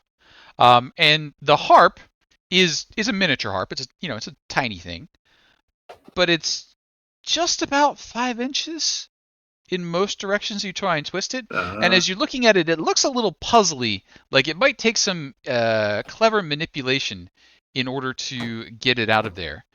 Could I have your choice of either Arcana or Sleight of Hand to have your Mage Hand manipulated in such a way as to fit through the grate? 100% Arcana. 100% Arcana. Okay. Thank you very much. And I will ask everybody, please position themselves as they would be as this endeavor is underway. Would I'm I sorry. I'm sorry in advance, gentlemen. would I be able to start working my way back towards the group since they're taking a while? I don't know exactly what's going on. Sure. Yeah, I'm getting my ass out of here. I would say that you are probably right about here. So you're kind of coming around this way. As you see Duren starting to head out, Loktar starting to back out, Telovere trying to manipulate something, and it kind of goes wrong. And all of a sudden, that area is filled with blades just slashing out and coming back. And Loktar, Duren, and Telovere, as you were all sort of like getting through that little hallway area, are caught up in it. What I'm going to do here is This is Ask gonna for a hurt. DC 14 Constitution saving throw from each of you. Constitution. Constitution. Oh, failed. Most worried I about make it. Telovere. Oh, I don't know why that did that twice. Either Hey, way, good roll. either way, I made it. Okay. I apologize. I'm not sure why that did twice. It So- automatically does it. All three Wait, of but you didn't make it because it's a 16. it's a- 14. DC 14. 14. Yep. So both. Yeah. So all three of you will take 17 points of slashing damage from the blades. However, Loktar feels an extra little bit of a sting and takes 14 points of poison damage. So Loktar, a Good total lord. of 31, the others 17. The blades are sitting out there exposed for a few moments, and then you hear water running behind the walls, and a little escapement mechanism started to click, click, click, click, and the blades are slowly starting to reset themselves. Ah, did you fetch the instrument? Nope. Boom. I knew it Fortune was a hears, trap. here's the familiar sound of a trap being triggered by Loktar and Duren. As I'm coming back, the water sounds like it's coming from back here. Yeah, that may be something that could stop whatever's going on over there. Lovely. But there's a few issues, and I'm continuing. And I'm standing back on the ground now, and still invisible. Still invisible, so this is just a telepathic and sometimes audible voice from nowhere. Got it. Also, I you think back? Loktar, looking rather perturbed, would try to fetch. I don't know if this would be at all possible, but fetch one of the caskets and like try to wedge it into the blades and see if it'll stop it. If Sure. I don't know if those things could even be moved, but Sure. So you head over there. Give me a quick strength athletics check. Do you mind if I look to see exactly what trap you set off? You see Telovere kind of bleeding. He's like, "Go for it. I don't know where the hell you are, but go for it." I pat you on the shoulder as you say "go for it" as I'm walking by you. Ow! So Las-Dal, it's probably been 15, 20 seconds since there. So the blades are basically halfway back to the wall at this point. It looks as though there's a water-driven mechanical device, and the trigger for it is pressure on either the top or the bottom of that grate. The harp that's sitting in there looks as though it's probably bait. And right about this time, Loktar has made his way over, has got a casket, is now marching his way back with a casket. I dodge out of his way real quick. just gonna jam it right in there. And he just jams it right in there. Now, he just jams up some of the blades, so they can't finish retracting. So yes, that does jam onto the blades. You can't finish retracting.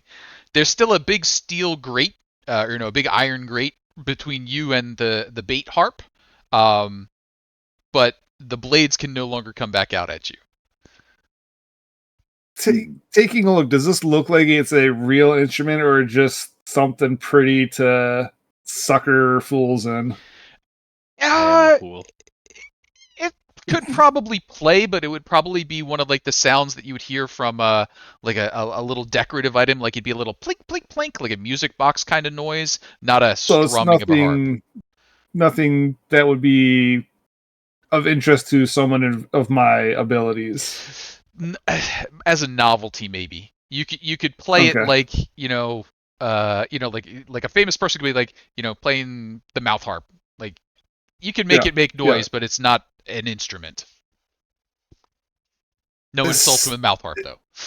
This isn't a magical item, guys. This is set up for them. people that hope it would be. Oh, you cast detect magic on it? You know for sure it's not magical? It's a trinket. If you have the ability to cast detect magic, please do. But from the looks of it, it's a nicely made children's toy. I Hey, can Telovere, cast what it. about those healing potions that you found in the other room? You want to take one of those to heal up? I could. I would probably die. They're not healing. Oh, so that was Yes. also misleading. Yes. Okay. My friends, to be quite honest with you, I would not trust a single thing in this whole tomb at this point. It's rather Yes. ingenious. I have to tip my hat to Vecna's cultists here. They are excellent at their jobs. At And so least at the traps. we've all learned a lesson. No more messing with objects without me or Las-Dal taking a look at it. I wouldn't go that far, but I will admit that I got a little caught up in the novelty, and I apologize for that. Anyway, let's go. Now, I will just throw a quick mention to Lostal. Children's trinket might be a bit much to say about that. If that's really gold, it's got to be worth like 2,500 gold pieces. Like, Oh, okay. I didn't realize that. My bad on that. okay, so it is definitely a okay. trinket, but it's gold. I will restate a statement. Well, if you could test it to see if it's magical. I can do detect magic Oh, without wait. using a spell slot. Wait, my friends, But I it's have an idea. I have definitely an idea. worth something. Everyone back up from the walls real fast so we don't get stabbed again, please. Real I out of am there. going way back to here again. Montgomery, you may want to move. Just as a precaution. All right. How far back? What are you gonna do? We're going to test, which is what I like to do best. And I'm going to cast Mage Hand, Okay. and I'm going to send it into the room, Mm-hmm. and I'm going to have it press down on the grate. Okay. So you have it pressed down on the grate. Mage Hand can exert like 5-10 pounds of force, something like that. 10 pounds, I Believe- think. 10 I believe pounds. it is 10 pounds. Yes, Okay. Yep. I can double check that. So you start pressing down, and you can hear a little audible like click click chunk. But whatever's the rest of the mechanism doesn't trigger again. All right. I will say we can test it again if you want, but I think that the trap has probably been used up. So, I have disabled it. yes, you have. Thank you very much. Now, would you like to do me a favor and go rip the grate out of the ground? Hmm. The big, strong bugbear that you Is there are. enough room to get through? My weak, spindly arms could Those- not do it. Those blades were quite unpleasant. Why are we spending so much time on? You know, It's the principle of the thing. Loktar, save your strength. I'm going to, from here, cast Arcane Hand. Okay. Bigby's hand. Oh, dang. Grab into it. Rip up. Rip open. Yeah. So with directed force, from Bigby's hand, eventually you get it broke loose of its mechanisms, and you now have access to the little dip there.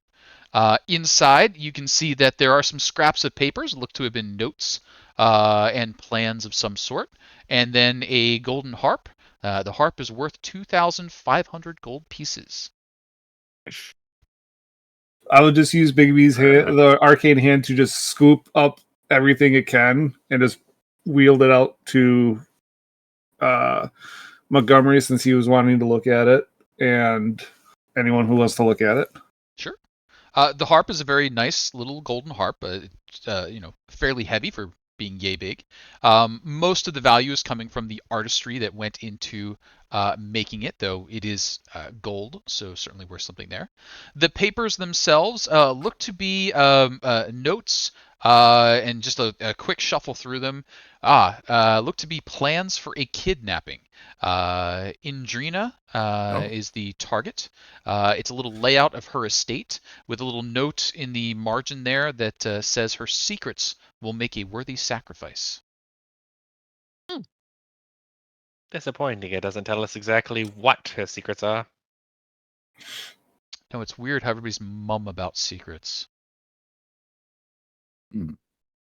I know, it's shocking, right? Is there anything else that you are wanting to do here, or can we? We have Well, a few different directions to go.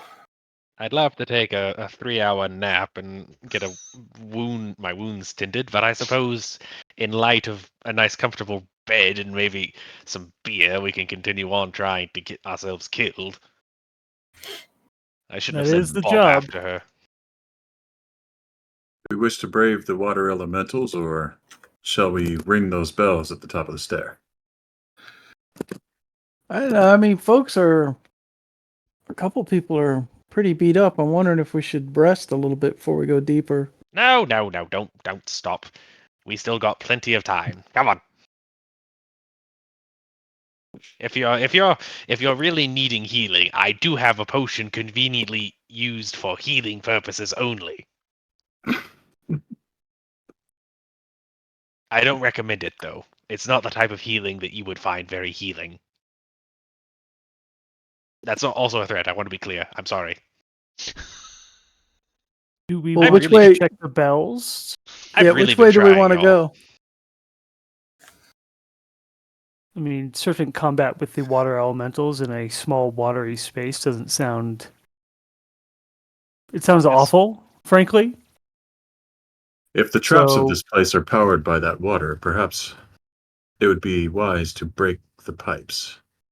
That is true. It sounded like there was a lot more going on behind that door that's down there than that would be powering what hit you all. Then let's destroy it. Could we perhaps fire at the water creatures from here? I have limited time for this hand. I could use it to rip at the side of the wall to see if I can puncture a hole and deplete their one space they can be in, make them come to us.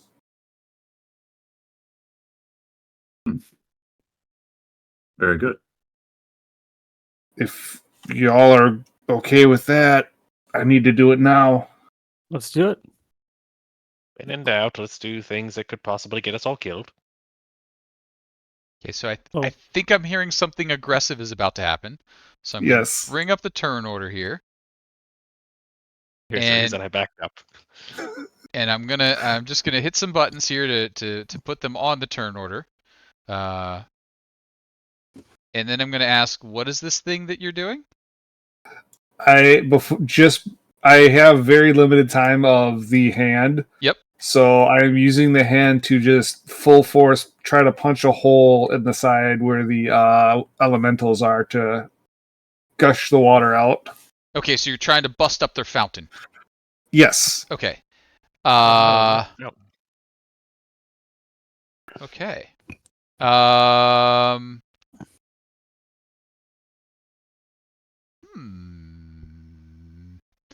Let's call that.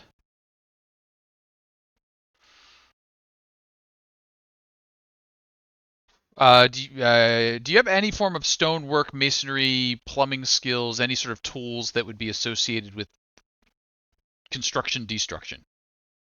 No. No. Okay. I learned forgery and lock picking.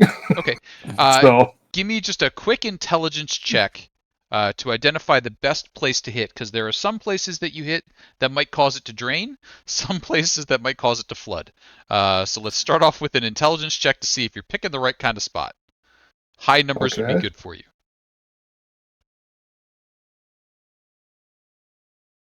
that's not a high number. That is a less than high number.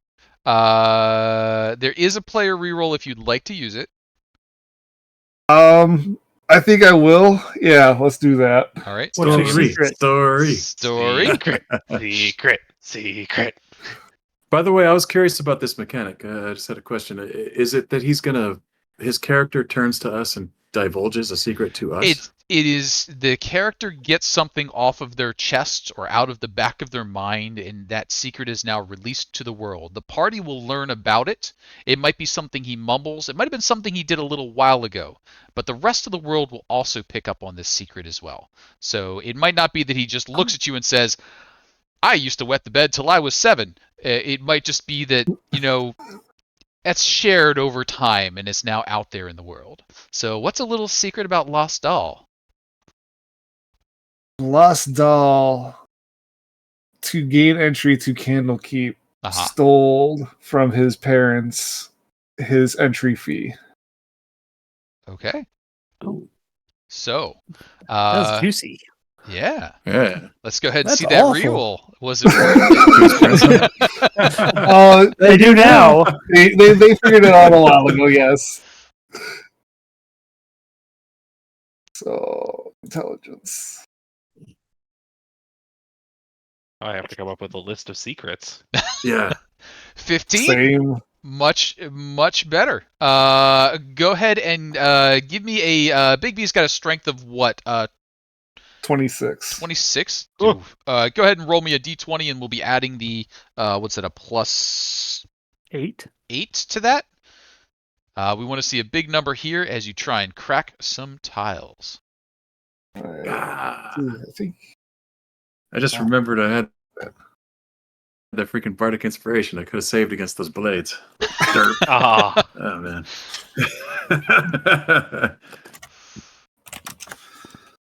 Let's see. I don't remember how to do that. So D20. Yep. So that 19 and 8 is 27. 27. Okay. So Bigby's hand just goes roaming into that room, smashes into the stone of the basin. It manages to shift it enough that now that the water is coming down, it is not coming down as fast as the water is going out, and it is starting to drain away. This enrages the water elementals and the weirds that look at the hand and then look in the direction that it came from, because Bigby hand is visible, correct? It is a kind of Mickey Mouse globe. It is it's a so it'd have been like a white-ish hand, yeah. Okay. So go ahead and roll yourselves into initiative, as the elementals and weirds are not happy about this at all.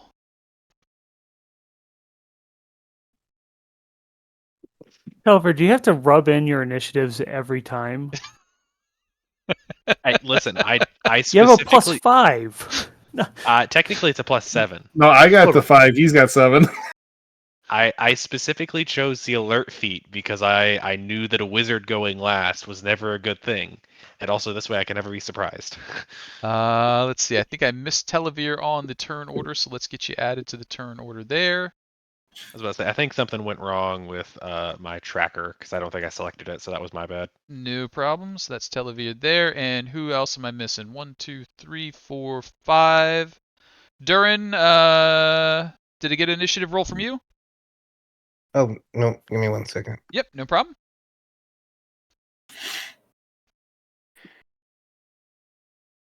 Select the token. Oh my gosh, why aren't you selecting? It's because you don't have your desk yet. There we go. Initiative. Yes, please. Awesome. There we go. And we're going to go ahead and throw us into turn order. Telovere, you are going to be the first to respond. You can see that the elementals and weirds are quite enraged and are looking north. You hear bubbling and splashing and voices. Does anyone happen to speak Aquan? No. Okay. But of course not. I wouldn't think so. So, whatever they're screaming at you is just steam and bubbles. Telovere, what are you doing? I am actually gonna hold my turn because there's nothing I can do at this point that doesn't include possibly decimating my fellow party members. So we'll be not doing those things. Fair So deal. you should take the dodge action, right? If you're not going to do anything, you should dodge. Yeah, I'm gonna dodge. All right. Why not? Disadvantage on any attacks coming at you. Loktar, Exactly. what are you Thank up God. to? Yeah.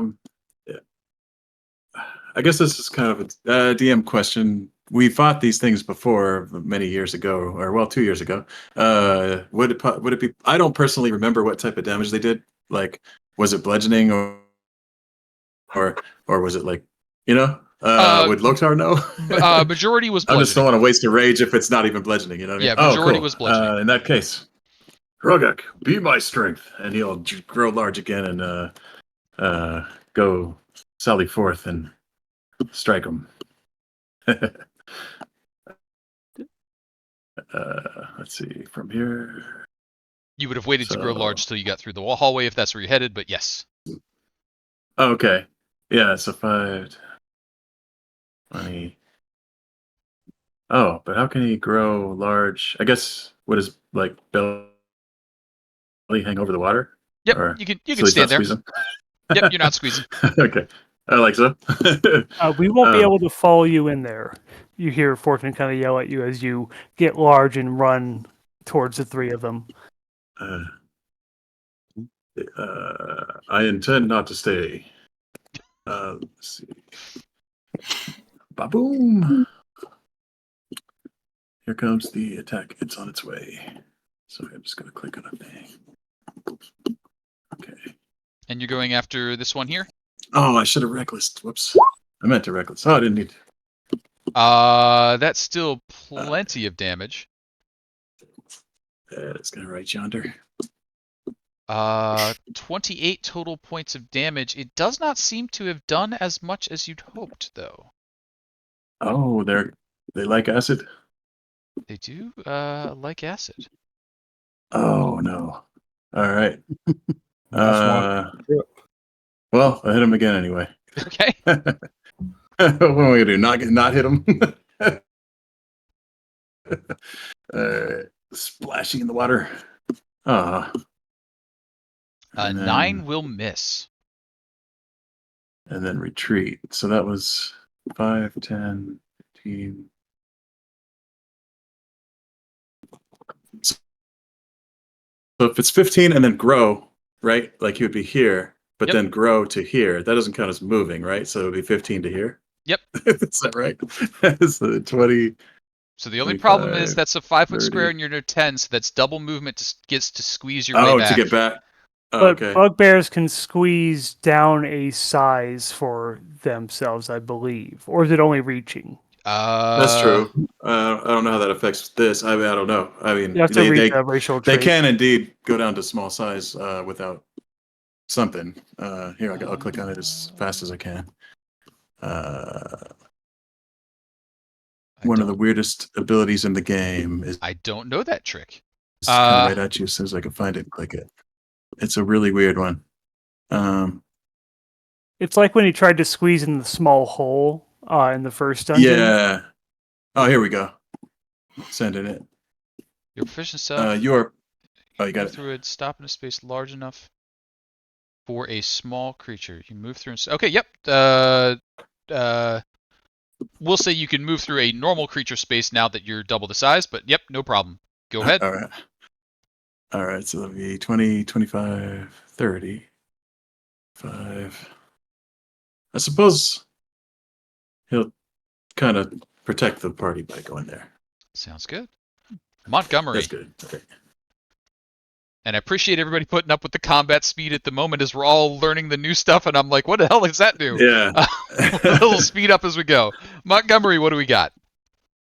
I guess with them still all hovered together, I'm gonna throw a fireball down there. Oh, okay. Oh, nice. DC 16, Right in the dexterity center saving there. throw. You got it. So that's going to be 2 of these, left and right. Fail and a pass, and 1 of these, and a fail, and that's going to be damage there. Fire doesn't seem to work as well as the ones that are fully immersed in the water. That's what I figured would happen, but Better any damage than nothing. exactly Uh, that, the- and it was catch all 3 of them. Yeah. The one that's got a more humanoid feature and is rising up out of it, the fire seemed to work just fine. A bunch of fluid has sizzled off of it. Montgomery, anything else? No, I'll just keep my line of sight on him right where I'm at. Fortune. Fortune will actually just hold a reaction to. He's kind of hiding up on the upper area because he was worried that all the water was going to come flooding into the room, and he's not afraid of water. He still does not like water. So he's kind of hiding up there, waiting for one to come through, and then he'll take a range attack, hoping to be hidden from it and get a sneak attack as well. That'll be next to Loktar, anyways. You got it. Duren. I'm gonna go forward. 1, 2, 3, 4. Yeah, you're fire resistant, right? Go on. Am I? I don't Maybe. think I'm fire resistant. But you're in School of Evocation, right? So don't you have sculpt spells? Maybe. So I don't get hit. Perhaps. I automatically pass saves. And then Who's I'm your gonna god? throw in. Who do you pray to? That's a We can talk secret. about it later. The better Is the better correct question answer is, Montgomery? I'm gonna throw an axe at this ugly-looking guy. Sure. Which one? That Yeah, one or that that one. one? The one in the middle. One in the middle. You got it? Do I still have my magic weapon? It has up to not been an hour yet. Okay, Or is magic weapon an hour or 10 minutes? it's an hour. Yep. Still good. Okay, so let me throw my axe. I've learned that axe throwing is going to be a better for me than using the crossbow. So, I do 11 damage to. Oh, plus my 1. Sounds good. And then I will just do the same thing again. Ooh, magic weapon is on the weapon itself. So Okay, that's fine. So we'll just. He takes 22 damage total. sounds good. And a little bit I'm less assuming a effective than you'd 22 hope, and but it I'm does hit. assuming a 22 and a 21 both hit. Oh, yeah. Yeah, big gouts of water splash away. During any movement from you at the end of the turn. No. I'm gonna stay here. Las-Dal. Seeing Duren stay in there, Las-Dal's gonna go, "This may singe a little. Burn, baby, burn," as I throw a fireball towards the back. Okay. Just to miss Duren. It'll be about 5 feet in front of him. Sure. You guys know I love fighting with just shit flying past me. Right. oh, we know. Don't worry. Go ahead and So give me you see that. a little red streak goes past you, then boom. Boom. So it's a DC 17 Dex. DC 17 Dex. 1, 2, fail, pass, and a fail. Same thing as before. 22 points of damage. Oof. They And I'm don't gonna look just happy move about what back you're doing. over here, so Montgomery can see what's going on. All right. Now, at this point, the water is streaming out of the basin that they're in, so it's getting lower and lower. As that's happening, the two water weirds flow into the water elemental. They're now swimming about inside its body as the water elemental moves forward towards you. It seems like they're trying to stay within the water if at all possible. They are reaching out towards you, Duren. It's going to be the trio of attacks coming in as they try and pull you in to the creature's body. Water Weird number 1 reaches out. 12 is going to miss. Water Weird number 2 reaches out. 17, I think, is a miss. It's a miss. All right. All right. Water Elemental continues flowing up dragging the others with it, and flows over top of you. I'm going to need you to give me a DC 15 saving throw, strength saving throw. What'd you say the DC is? DC 15 strength saving throw. There, Should be easy for you, right? Oh. Oh, no. Ooh. 7. With that, Is he whelmed? he it's is a nat whelmed. one. It's a nat one. He is whelmed. You are Ooh. grappled. You will take 2d8 plus 4 bludgeoning damage. Total of 12 bludgeoning damage. And then Okay, it will that's pull not you back down into the pool. So you're now kind of down in the basin with it, water swirling all over you. That is on the good news. How deep is this pool? It was about 8 feet deep. It is now about 3 feet deep. So you're fine. I It's can- just like up to your I can knees. stand. No matter what, even when it was full, I could stand in it. Yep, you're fine. If not for the elemental that's basically closed up over you, holding you within its body, you would be set. But it is currently hanging on to you. Telovere, what do we got?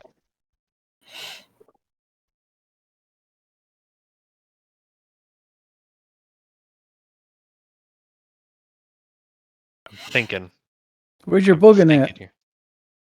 I'm thinking. All right. I'm looking at my spell list. The Shadow Fella is currently on his way back from escorting the young lady out.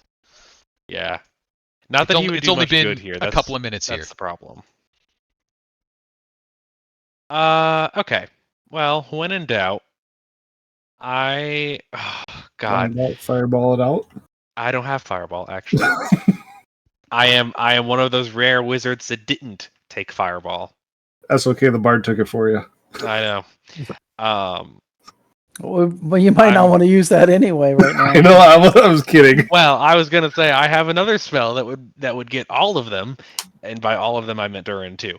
But I won't do that. So instead, I'm just going to cast Chromatic Orb, doing let's say thunder damage at 3rd level. So I'm going to roll to hit the one that I can see, assuming there's still the one form, correct? Yep.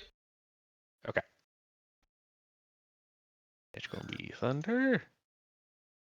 No. Does a 9 is 9 not hit? going to do it. All right, cool. Love that. Anything else for you, Telovere? No. No, I'm going to stay nice and happy way back. Loktar. Having seen all the different elements that are thrown at these things, did it appear that thunder was the most effective? I don't think the thunder landed. Only the fire is Oh, effective no. so far. And that worked when they were out of the water, right? It worked on the elemental. It did not work on the weirds, or it was less effective on the weirds. All right. I think he'll try. Roguk, give me the fire of the heavens. He'll go lightning. So there's the acid dripping off of the morning star. It'll start to crackle and burn away, and it'll get coated in electricity. And Okay. it'll move forward. It's going to still say acid because I can't change it on Yep, no problem. beyond, but And currently, the moving only one forward. you can see is the elemental. The other ones are invisible within its body. All right. Oh, you know what? I don't think that matters to you because of your alert feature. No, they just don't get advantage to you. You're good. I think from here he'll strike this one, Sounds good. the elemental.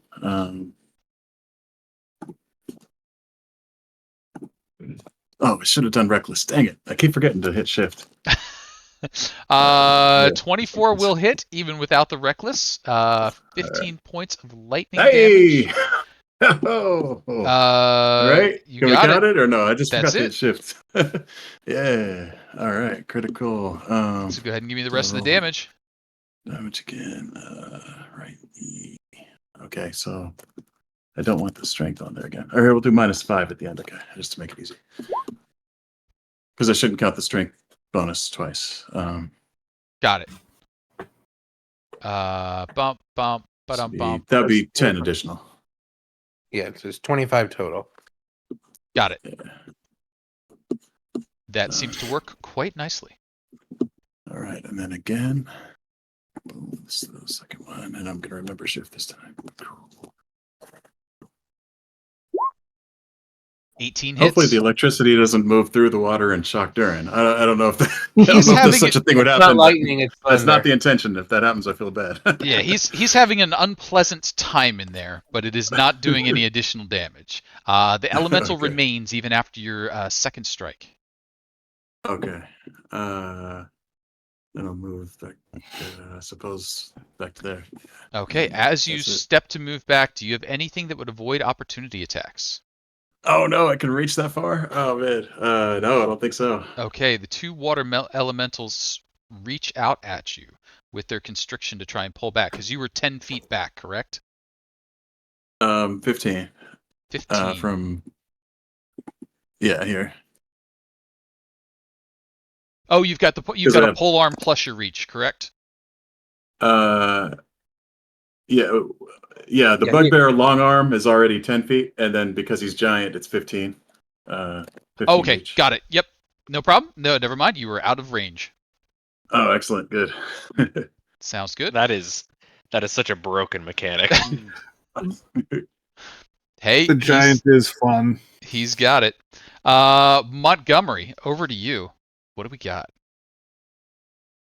Yeah, pole arm would make it 20.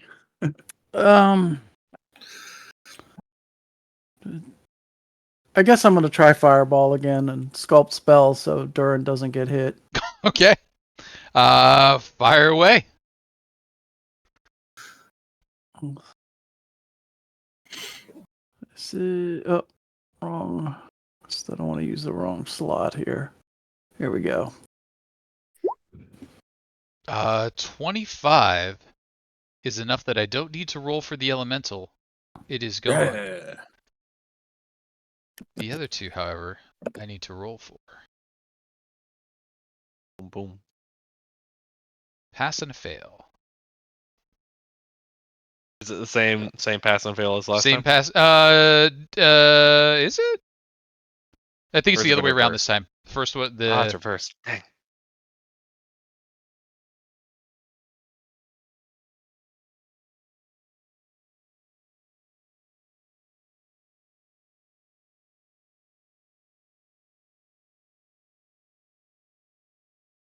got it and got it. Fortune. Okay. Fortune is going to, you see him kind of move with an extreme quickness, realizing that the plan of luring them into the big open space has not happened. And he's going to essentially kind of climb along the wall. So probably like 10 feet of movement to get down from the 5 foot up stairs. But I'm also using feline agility to double my speed for the turn. So Sounds 10, 15. There's a Duren right next to him, so sneak attack should apply, and I will go ahead and just chuck a dagger at one of the water weirds. Sounds good. Does a 13 hit? A 13 is the perfect number. Go ahead and roll damage. Wonderful. 25 psychic. Good hit. Does not look healthy. Yep, and I'll go ahead and just do a bonus action, throw the offhand as well, since Sure. I'm not really in any danger here. Yeah, and it's not, and Locktar isn't in here with me. Yeah, exactly. And ignore the sneak attack damage here for 9 psychic damage. 9 psychic damage. And then he'll just run back around the corner. You got it. They both look very bad, but they're also looking terrible because they're kind of trying to move around in what's now like a foot of water that's left. So they're just like attacking at Duren's ankles as best they can. Duren, what are you doing with the ankle biters? Out of the two, which one looks more hurt right now? The one on the left is obviously more less healthy. Okay. So I am going to use Thunderous Smite Okay. on it. We're gonna first roll.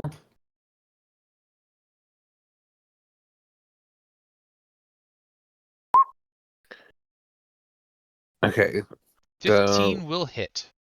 so first does 9 damage, and then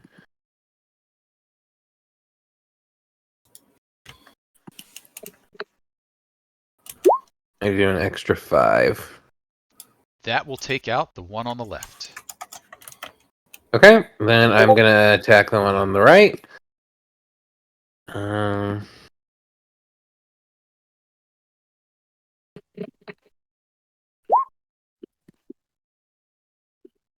11, and I have a feeling that we're gonna meet something that I'm gonna need to save these spell slots for. So I say we. That's all I'm gonna do.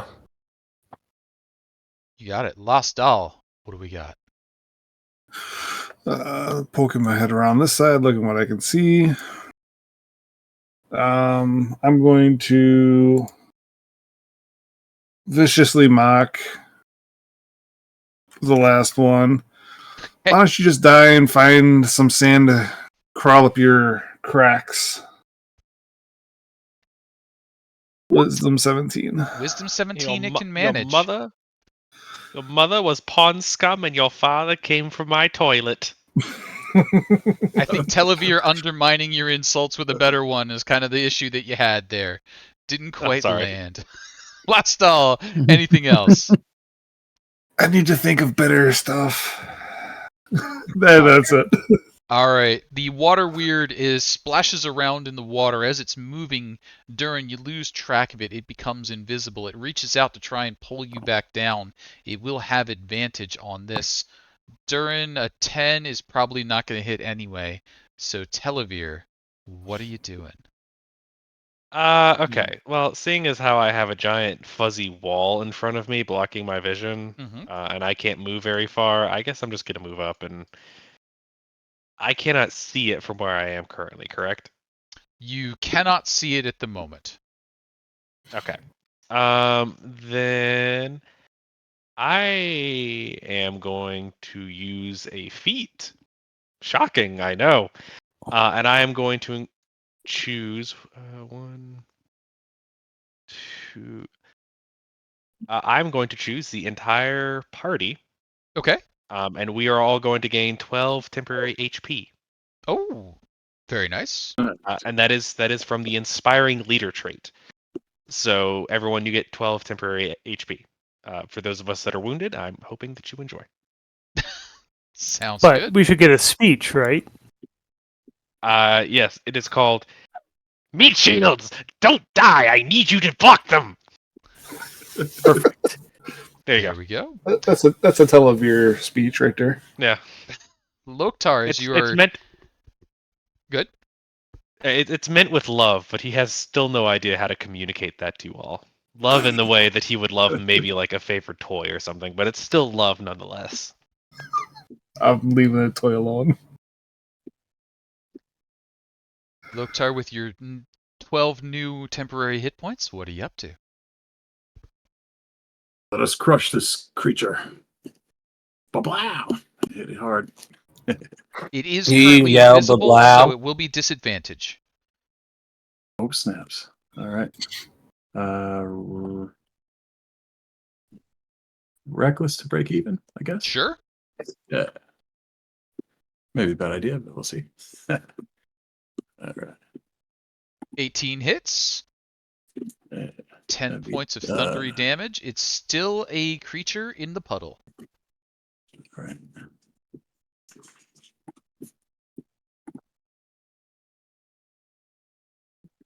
15 will hit. 11 points of thunder damage. That will finish it off. The water Oh, goes nice. still, splashed out of the way. Continues to drain, and now it's basically just the basically the rain that's coming down out of those sprinklers is hitting the ground, sort of flowing away. The elementals flow away with it, no longer intact. From the southeastern corner, you hear a voice call out to you, "Leave those elementals alone."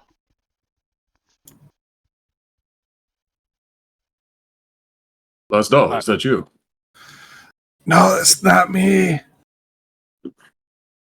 Did you hear something? I'm Someone gonna spoke as roll. if they were drowning. I want to do a perception check on this door. See if I can hear more. Oh, okay. So that's southwest. So southeast is where it came from. Oh, that's what Away to the I east. meant. Sorry. Southeast. Oh. Yep. No problem. And I may have easily said it wrong. West and east are very confusing to No, you said east. me. So in that room, as you kind of put your head up to the door there, you can hear a incredible amount of clicks and ticks and tocks. There's a great deal of clockwork within there, as well as someone sort of muttering to themselves, "I can't see why you would be troubling them. They're just trying to have some fun." I'm not going to do that the whole time, but that's the way that sound is happening. That really Sounds ruins good. it. It really ruins the vibe if you're going to continue. All right. It's okay. Why would they be doing this whole time? You know I think what? I'm more impressed by that than I probably should be. That I was really about to sounds say like that. I'm gonna open That's the good. door. Screw it. I'm opening this door. Sure. You open that door, and as you do, you see some stuff. And 1 second as we get caught up to what you're about to see. That looks like I want to shut the door. Opens the door, sees the face, shuts the door. It looks equal parts terrifying and delicious. I mean, but how scared can I be? You know, I'm 8'5". I'm a big honking man too. I don't know, bro. That looks like more than just a honking man. Oh, Oh, is this turmeric. someone? Is this somebody we were trying to save? So, rubble chokes the southeast corner of the room you've opened up, leaving only a small gap near the uneven ceiling. Some of the rubble has been reassembled into a low table, which bears small clockwork components. A hulking, fish-headed creature wearing exquisite silk finery examines the tiny parts. He looks up over at you and says, "Why do you keep troubling them? They won't do anything to you." If you speak of the Yeah, watery yeah. abominations, They they just attempted to tried drown our to pull friend. me into the water. They weren't very successful because I'm taller than the depth of the pool. But hey, they tried. "Well, we all see you. I need no troubles." I give you permission to stop. Nope, you're in for it started now. He's. This I was is about how to say, Goblin you're. Voice started. We asked for it. He's going to deliver. It's just that simple. Sorry, we once had a very bad experience with one of these. One of our friends was almost drowned and killed, and we kind of assumed, based on the circumstances, it was the same situation. And they are all dead, or at least dissipated for now. Return to their plane? I don't know how those work. Yes, The water I'm is still going here. to Okay, believe. he's not one of our four. Can I make like an insight to see if I can tell if it kind of means us harm, or if he's gonna actually, be opposed to us being Sure, here? you can go ahead and roll an insight. Um, please, Lord. Okay, I'll take it. Yeah, that's not bad at all. So he hasn't done anything untoward to you at this point. And I think you would have some insight, perhaps, into the nature of these creatures, perhaps being bound to serve in some way. And at this point, it seems as though he's reassembling this clockwork. He hasn't attacked or made any aggressive stances towards you. He just seems upset by what you've been doing. Hmm. Okay, does anybody else want to talk to this dude? Yeah. Unless Telovere or anyone else does. I'm gonna Fortune can. walk around here and then be right back. You don't by chance belong to the assumed no longer around Waterclock Guild, do you? My ancient masters, they have not been around for some years now. And you've been stuck here the whole time? Yes, I am bound to this area. They've decided to help reassemble one of their clocks. As their magic fades, I will leave this place. Oh, well, sorry to disturb you. Anyone else been coming to you for help with anything? We are looking into some others using this base for their own nefarious deeds. Well, that could be more nefarious than destroying elementals at play. Raising them as undead. Not that they could, but for comparison's sake. He sort of gives a like, blah, blah, blah, blah, blah, blah, blah. Elementals could not be raised as undead, you say. And yet you forced them from their fun and back to the plane of water. Yes, we do owe an apology to them should you ever make their acquaintance again. We did assume they were hostile. Were you the one who summoned them here initially? No, that was done by my masters of the Waterclock Guild. Hmm. Ah, And when you Do say you- you are bound to this place, do you mean this room, or does your domain reach further? This room is where my masters assigned me. It has grown smaller over the years, and he gestures to where like the wall has collapsed and obviously closed off a portion of what was probably a decent-sized workshop at one point. Hmm. Anything we can do to set you free, or unless you prefer it here, of course, but seems rather inconvenient to be trapped in this room for eternity or however long you would be. Um, give me an Arcana check if you would. Yes. What I roll? That's a 9. Okay. Telovere, would you know more about this perchance, about releasing someone from being they're bound to servitude? I don't really understand the mechanics of that kind of magic. I mean, perhaps. And I guess I'm gonna poke my head in. Would I recognize what this is, or should I do an Arcana? Sure, check give for me an it? Arcana there. And this is just purely to see if I see what this creature is, correct? To get a feel for what's going on. Okay, cool. Haha, that's a natural one. So, Oh my God, it's a fish man. so the Marin's kind of sitting there, and he's got like the big like Aladdin genie cuffs on, and like he looks down at the Aladdin genie cuffs. He looks at you. He kind of like raises up, blank stares all around. He's like, "No, I don't think you're the sort that can help me." Can I take a look at the cuffs and get Hi. an idea of what God. they are of? Oh sure. Made of? Go ahead and give me an intelligence check.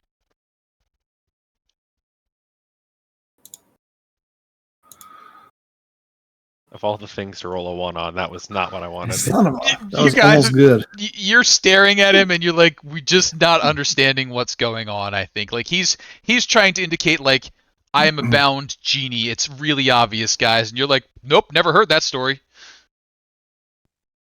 What's a genie? We'll send someone to help you another time. Let's see.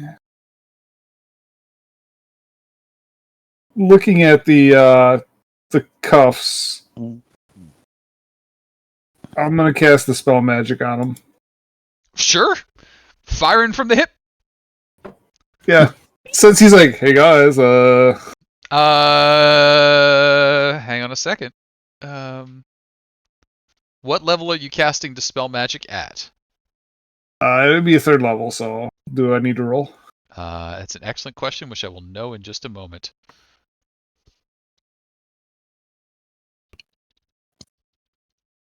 You don't know any way further into this temple, right? Besides the Room of Bells, unless you know the Room of Bells. He answers that he has not left this area. The binding on him is effectively a 5th level spell, so since you're rolling 3rd, we will need an Arcana check. And I believe the number you need will be a 12. I will get my math better on that in a second. So roll high so I don't have to look it up. I need an Arcana check? I believe when you're dispelling magic of a higher level spell, that's an Arcana check. I thought it was my spellcasting modifier and a d20. Yes, you're correct. Spellcasting modifier and Okay. a d20. And it will be Okay, so- 15 is the DC. Add 5 to this roll. Add 5. Don't need to. Well done. So you're just like looking at him, he's looking at you, and you ask a question like, do you know anything? And he's gone. Just, he's no longer part of this plane. Do I have like the cup in my hand Like you're starting to cast, and you're like maybe like you're like looking over, and you reach out to him, and you cast, and then the cuffs are just gone, and he just like you get like one quick like he gets his eyes to glance down towards it, big fishy eyes looking over, and then he disappears back to the plane of water. Did you destroy him? I think he went home. dispelled magic. I got rid You of the banished him. spell. That's a different spell. Back home. It's fine. His guild was gone a long time. I don't think we need to worry about him. Hopefully he remembers to apologize to those other elementals for us. I think I'm a little bit more concerned by the fact that there's a giant fish man here. Oh, not anymore. Oh, he was part of the Clockwork Guild. Didn't you listen at all? So left behind. I'm Good. gonna be honest. I was not paying any attention during that conversation. I was too busy staring at the pool. All I saw was I came in and there was a giant fish man with no legs, and that's about all I saw after that. Anyway, I saw another door. I'm going to go look at the door. Sure. As you head out to look at the door, those who are in the room, the table is filled with clockwork parts of all sorts. Many big, many small, all scattered about. It looks as though the fishman was trying to repair a very intricate clock. If anybody is searching through that, please go ahead and give me an investigation check. Telovere, to the north, though, you see a door, and that door, when opened, reveals a room full of stuff. Oh wow! Oh no! Investigated the crap out of that clock. All right. So Loktar and Las-Dal are like, we're doing this puzzle, and you start to get all the edge pieces together. You get all the things lined up. You've got this like clock half assembled, though I don't know that you really know how that works. And you find that there is one gold-colored flywheel that is not part of the clock. It's out of place. This This doesn't may look prove like it's useful. part of the rest of the stuff. Yeah.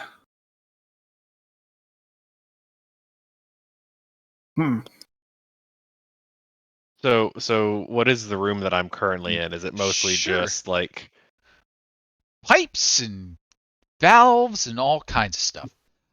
Pipes along the south wall of this room disappear into the walls near the ceiling. A complicated series of cogs and 4 hand-turn wheels connect to the pipes. Telovere leans in and he strokes his chin thoughtfully. He gives it a long look and then looks to Montgomery and goes, I have no idea what any of this is. And he's going to turn to the other door and go look at that. This is 100% artificer nonsense is what this is. This is non-magical bullshit.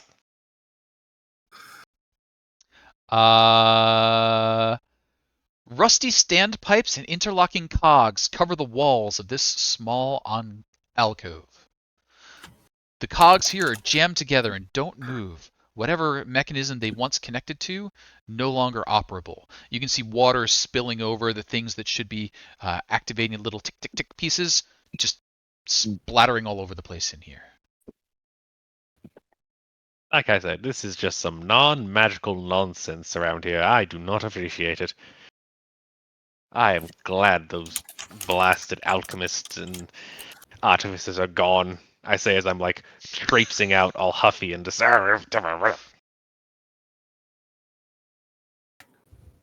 Seems this place has not been touched by the cultists. It's just been its own kind of lost in time sort. At least the rooms we've been in so far.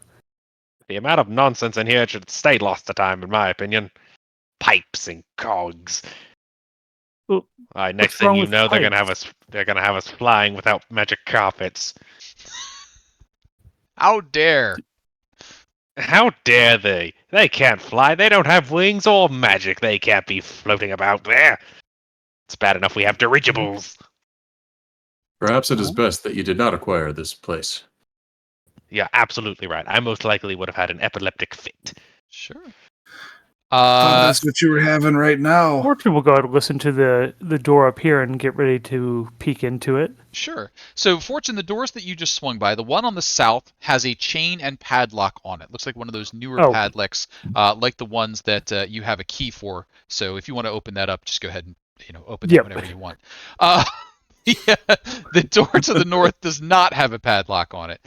Jesus Christ! Wow. What a All right, useless crate. we are just making it canonical. You have the master key to these locks down here. If you encounter any other padlocks, you can just walk up and open it up. I'm not gonna make that happen again. You made the skeleton key. I just pictured him covering his own eyes, and his tail goes out and it just pops It's the lock. from the time we were in that small factory of padlocks. It's Yeah. a small factory of padlocks, and I happened to pick up a key, and I guess this is the padlocks. And hello. Fortune's secret is that he is secretly the owner of the padlock manufacturing company. He just keeps the master key with him. So, in the room that Fortune's opened the door on, water is leaking down the walls of the cell and is pooling on the floor near a rusty drain. A dejected-looking gnome sits on a sodden mattress in one corner. He's got kind of his legs up, like he's trying to keep himself somewhat dry, but it's soaked up to the legs of his pants. It's soaked in to his shirt. He's just unhappy-looking at the best of times. He looks up at you and goes, "Oh, it's my time, isn't it? It's your time to get out of here. I assume you are not with the cultists and that they brought you here and probably didn't tell you much about what they wanted from you. Well, I assumed it was about my research. I'm Umberto Dublin. Who are you?" I'm Fortune, and behind me are my companions, Loktar, Montgomery, Telovere, Duren, and Las-Dal. We were sent over here by Lord Neverember to retrieve 4 gentlemen and women kidnapped by the cultists. Oh, did you say Las-Dal? I did. Of You know him. Candlekeep? Of Candlekeep. You probably heard a Yes. secret recently, actually. Oh, Not a secret. fancy meeting him here. And Las-Dal, if you happen to roll over, Umberto Dublin. If I hear my name, I'll head over. Yeah, and you look in. Umberto is a gnomish fellow, and you've been roaming in the same circles of him as him intellectually for the last year or so. You always seem to be like checking out each other's books, like you see each other's on the little name cards.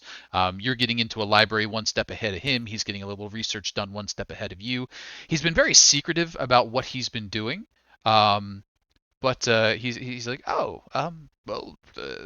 thank you for coming to rescue me.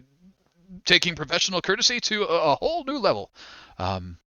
It's my pleasure, Umberto. Please come out. Oh, thank you. And he'll he'll walk out and sort of like try and straighten himself. So, we'll be getting out of here. I hadn't expected that. Yes, we will be. We're in the process of finding the other two members Yes, that two have been left. taken. Indrina and Eldon, I believe. I don't want to sound too off topic, but would you have any food on you? I've been locked down here, and everything tastes of mold and straw.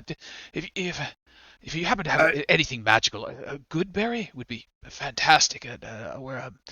Unfortunately, the best I have is some rations. They're not the greatest of, but they're definitely not mold. It's hardtack, you say? Anything? Just a little sweet, a little better? Nothing?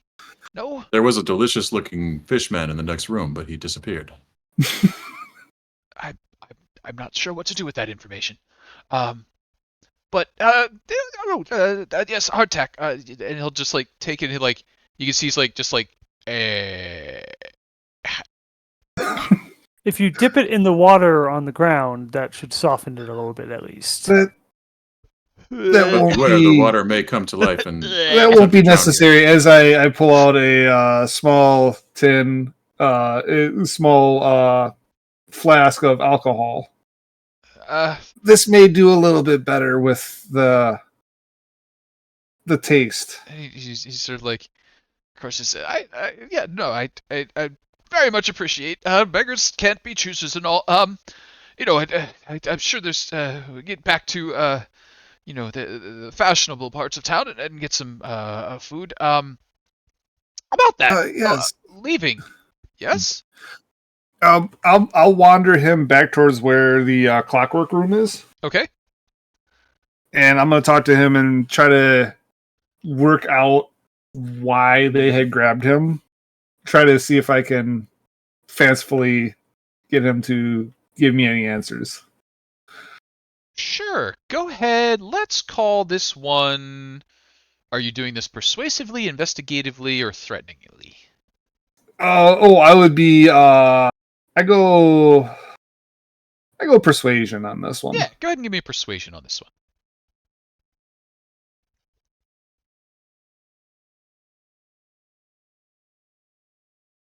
That's pretty good. So the two of them walk over and kind of have a little palaver over here. In the meantime, Telovere, I'll spoil some of your fun. You open up another room. Oh. And it's full of cogs and wheels and more artificial cogs. Artist. Okay, there we go. Yep. But in the meanwhile, Las-Dal and Umberto are having a little talk. He's like, well, I've been dabbling about. I've done a few treatises over time about, gods and that sort of thing. I've been working on one about Vecna. You see, it's not ready for publication yet. I know I'm a little bit slow to publish, so keep it under your hat. I don't want anyone else getting the jump on me. Can't stand when an academic paper sneaks out before one of mine, borrowing all my hard work. But it's fantastic work, you see. What I've found out is a little bit more about his life on Earth, especially his relationship with the lieutenant who betrayed him. Kaz the Bloody Hand, has become a vampire since then, but back in the day, so far back, they had quite the relationship, and I've seen some paintings that perhaps the artist took some liberties, but there was definitely some longing in that gaze they were exchanging. So, salacious perhaps, but certainly worth publication, I think. That's very interesting. It is said that Kaz slayed the Lich using Where did you come from? the door. So I'm imagining Loktar just kind of walked over on the conversation hall. Yes. Las-Dal, is he trustworthy? He is very trustworthy. He doesn't worry about the intellectual aspects, but we have fought against Vecna's cultists before, and any information about that you may have about them would be greatly useful to us. Yes.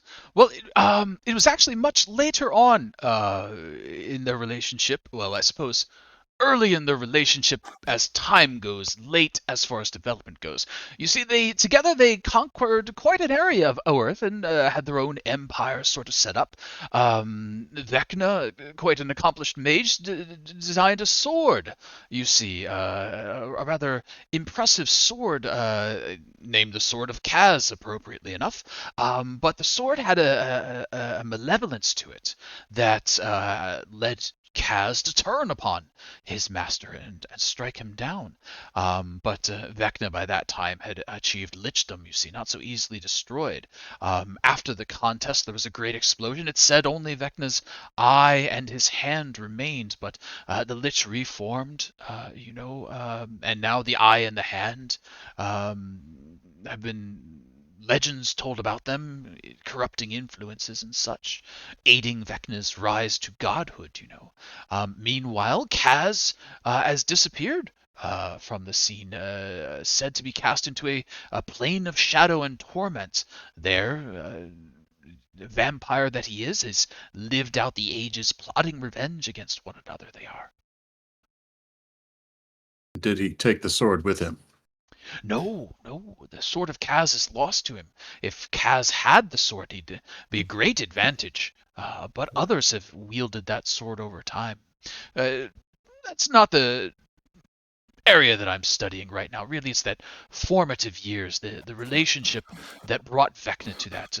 What it must be like to be in the heads of someone so evil and twisted, yet to find well, I suppose not a soulmate for a lich, but whatever that would be. I'm still working on the chapter titles. You are a romance novelist. I, you want it to sell, of course, academic papers. You want them to reach wide distribution, so you must slip a little bit of, tongue into it.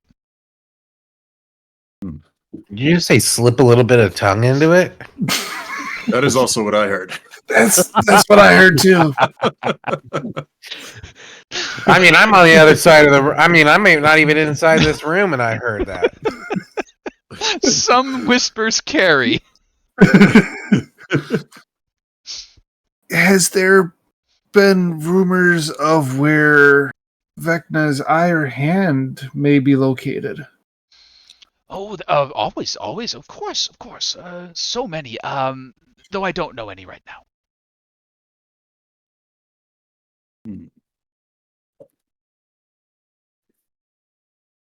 And as everybody's kind of crowding in and he's having story time, he's kind of warming up to the subject, and he launches into a little bit of the history. He talks about, some potential titles for the chapter and whether he should do flash forwards or flashbacks, and how he should structure things. And the whole time he's kind of working his way through this like hard roll bread that you've given him. So he's got a couple of crumbs going down. And he's finally done. And he's kind of like licked his fingers, like, well, this has been an absolute diversion. I mean, really has taken my mind off the fact that we're in a catacomb where I was waiting for death up until a few moments ago. But if we could perhaps leave. We can keep you in a safe place for the moment while we find the other two victims of kidnapping and leave altogether. Of course. And this safe place, where would that be? Be by the entrance to the. Yes, of course. And I would say by this point your shadow has come back, so you have access to your shadow once more. It won't need to stand guard as long as you're clearing along the way. That'll be fine. So Umberto's like, okay, yes, okay, yes. We won't be much longer. We're doing a pretty good job of working our way through. I heard that.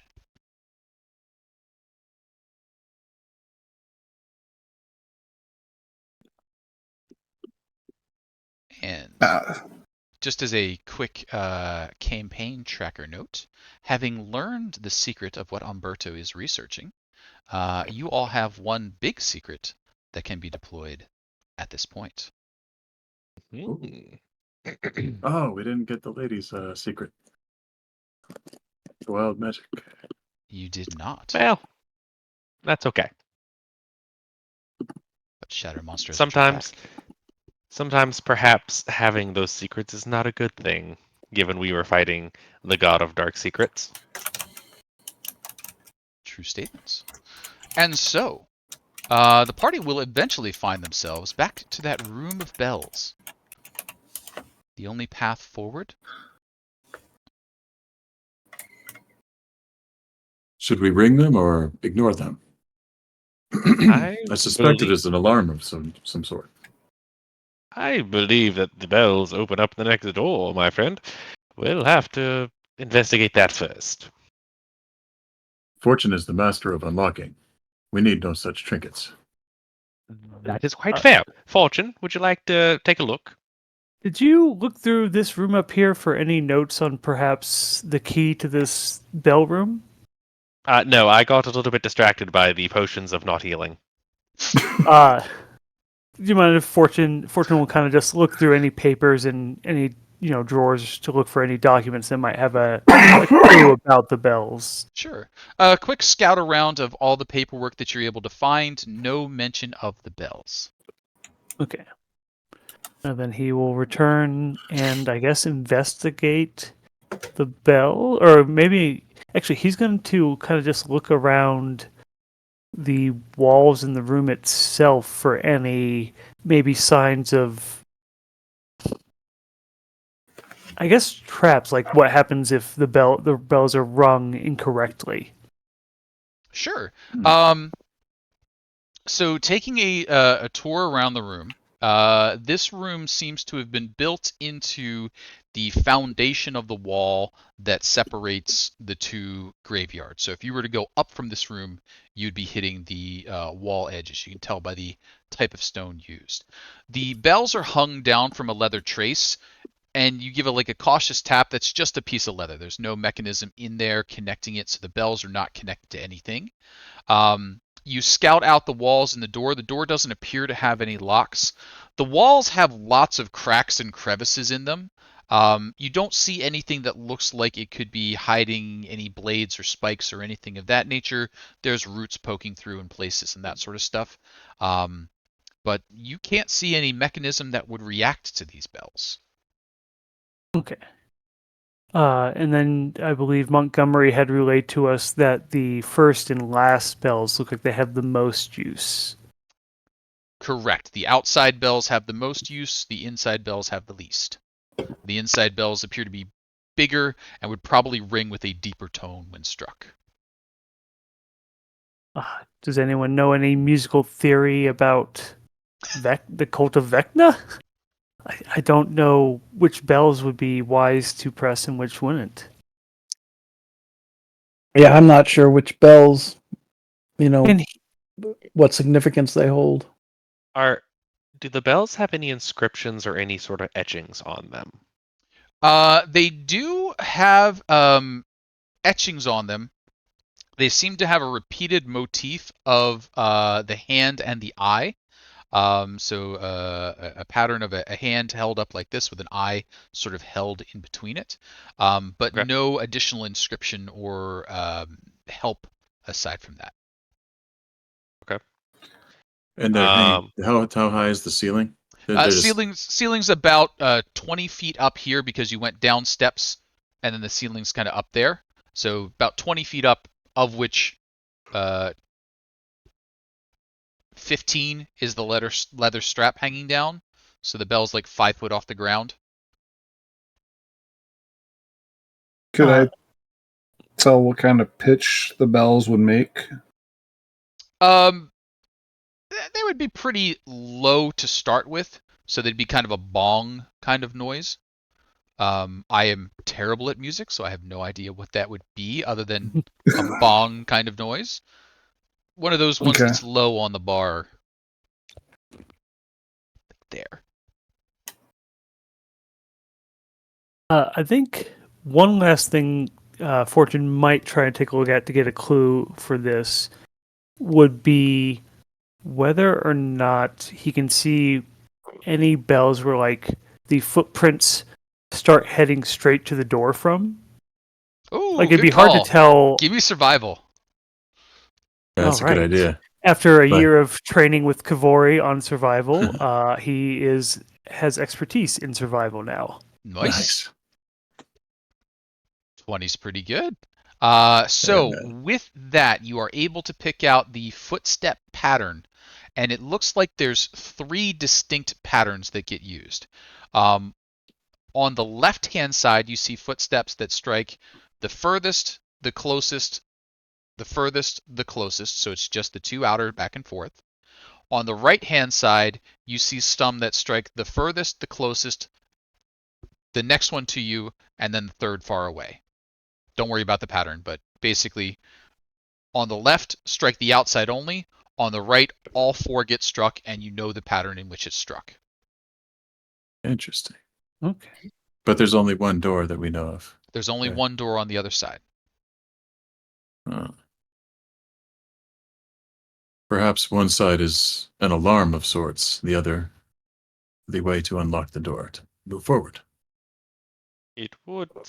Well. First off, I guess we should ask. Did you relay all this to us as you kind of found it Oh, out? right. Yes, I was trying to think of how to relay that, but I think in this case I might just say I relay that information to everyone. Sure. Okay, cool. Telovere is going to take a look at it and go, perhaps we go with the one that is most often used. If this is a layer for them, it would stand to reason that they have a decent amount of foot traffic, and the one that is used the most would be the most logical. Yes. So the one that's used the least could be one known to only a select few. That is also fair. I don't know, honestly. I'm not versed in musical bells. It's not something of which I am skilled with. Anyone opposed to just going with the common route then? Yes, let us do that first and then go from there. We can always try the other one later on, but I think for now, let's try the most common one, see if that works. Very well. So then the pattern one of the far bell, close bell, far bell, close Sure. bell. Boom, boom, You boom, you boom. know, this reminds me of an old saying about a turtle. If you want to read something into a situation, it will become whatever you want it to be. That is a lovely metaphor. I suppose it's true too.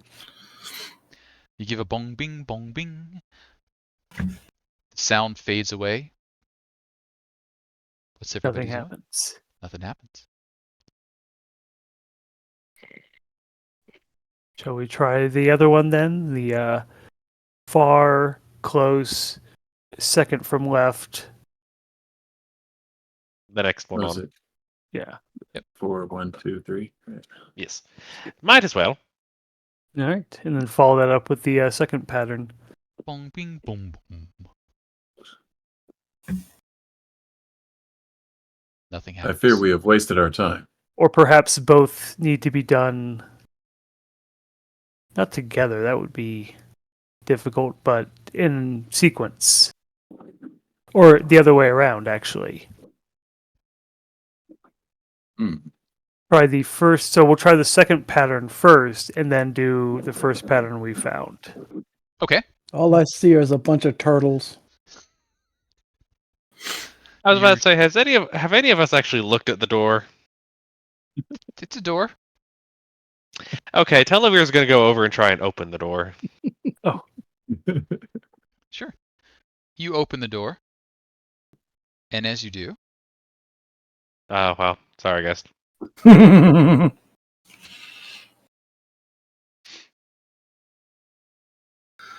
Sorry guys. My bad. you see a room full of folks. And they're sort of looking up at you. One of them's kind of like must have been giving a speech, telling a story, because the others are kind of all got their chairs faced him. He's sort of stood up by, looks like a table there. He's kind of leaned back on the table. They're looking over at you. He's like, Welcome, memory of Vecna. And he's sort of looking past you, and everybody else is looking past you too. Where's everybody kind of standing at this point? I had imagined being in the room with the bells, but or I- maybe like the opening of the room, probably. Okay. I'd have been on the stairs back here, yeah. Fortune's kind of off to the side of Telovere by pure chance here, but Sure. So I think this is where we're going to bring this evening's session to a close, with a bunch of Vecna cultists sort of looking up at you, all curious like. They've greeted you, welcome memory of Vecna, and now they're looking past you sort of expectantly. We'll give the players a week or so to think about what they might do in this particular situation, and then we'll be picking up next week, possibly with a nice welcoming party, possibly with a bit of combat. We'll see what they decide to do in the meantime. Thanks everybody for playing and hanging out. We've been 20 sides to every story. If you like what we're doing, come swing by the Discord and hang out. We always love to have more people down there. And if you like what you're doing and would like to play, we'll have that come back. Roadkiller, I do thank you for the DM reroll. I won't get a chance to use it today, so I will refund that back to you.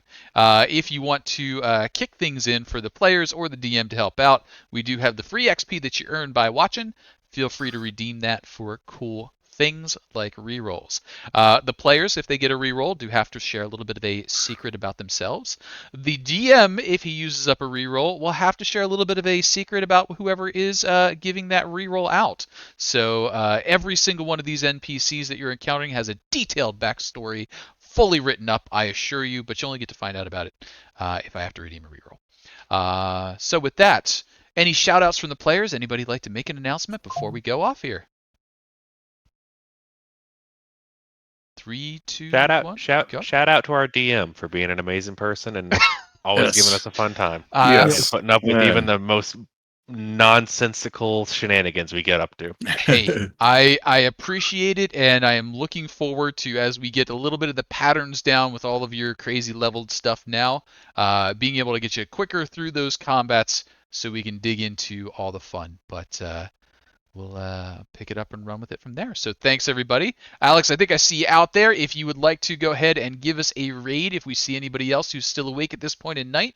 If not, I will try and figure out how to use the raid button in just a moment. Thanks, everybody. Have a great night. We'll catch you all next week for the other half of the Never Death Catacombs. Hard words. Thanks, everybody. Have a great night. good night, everyone. Good Good night.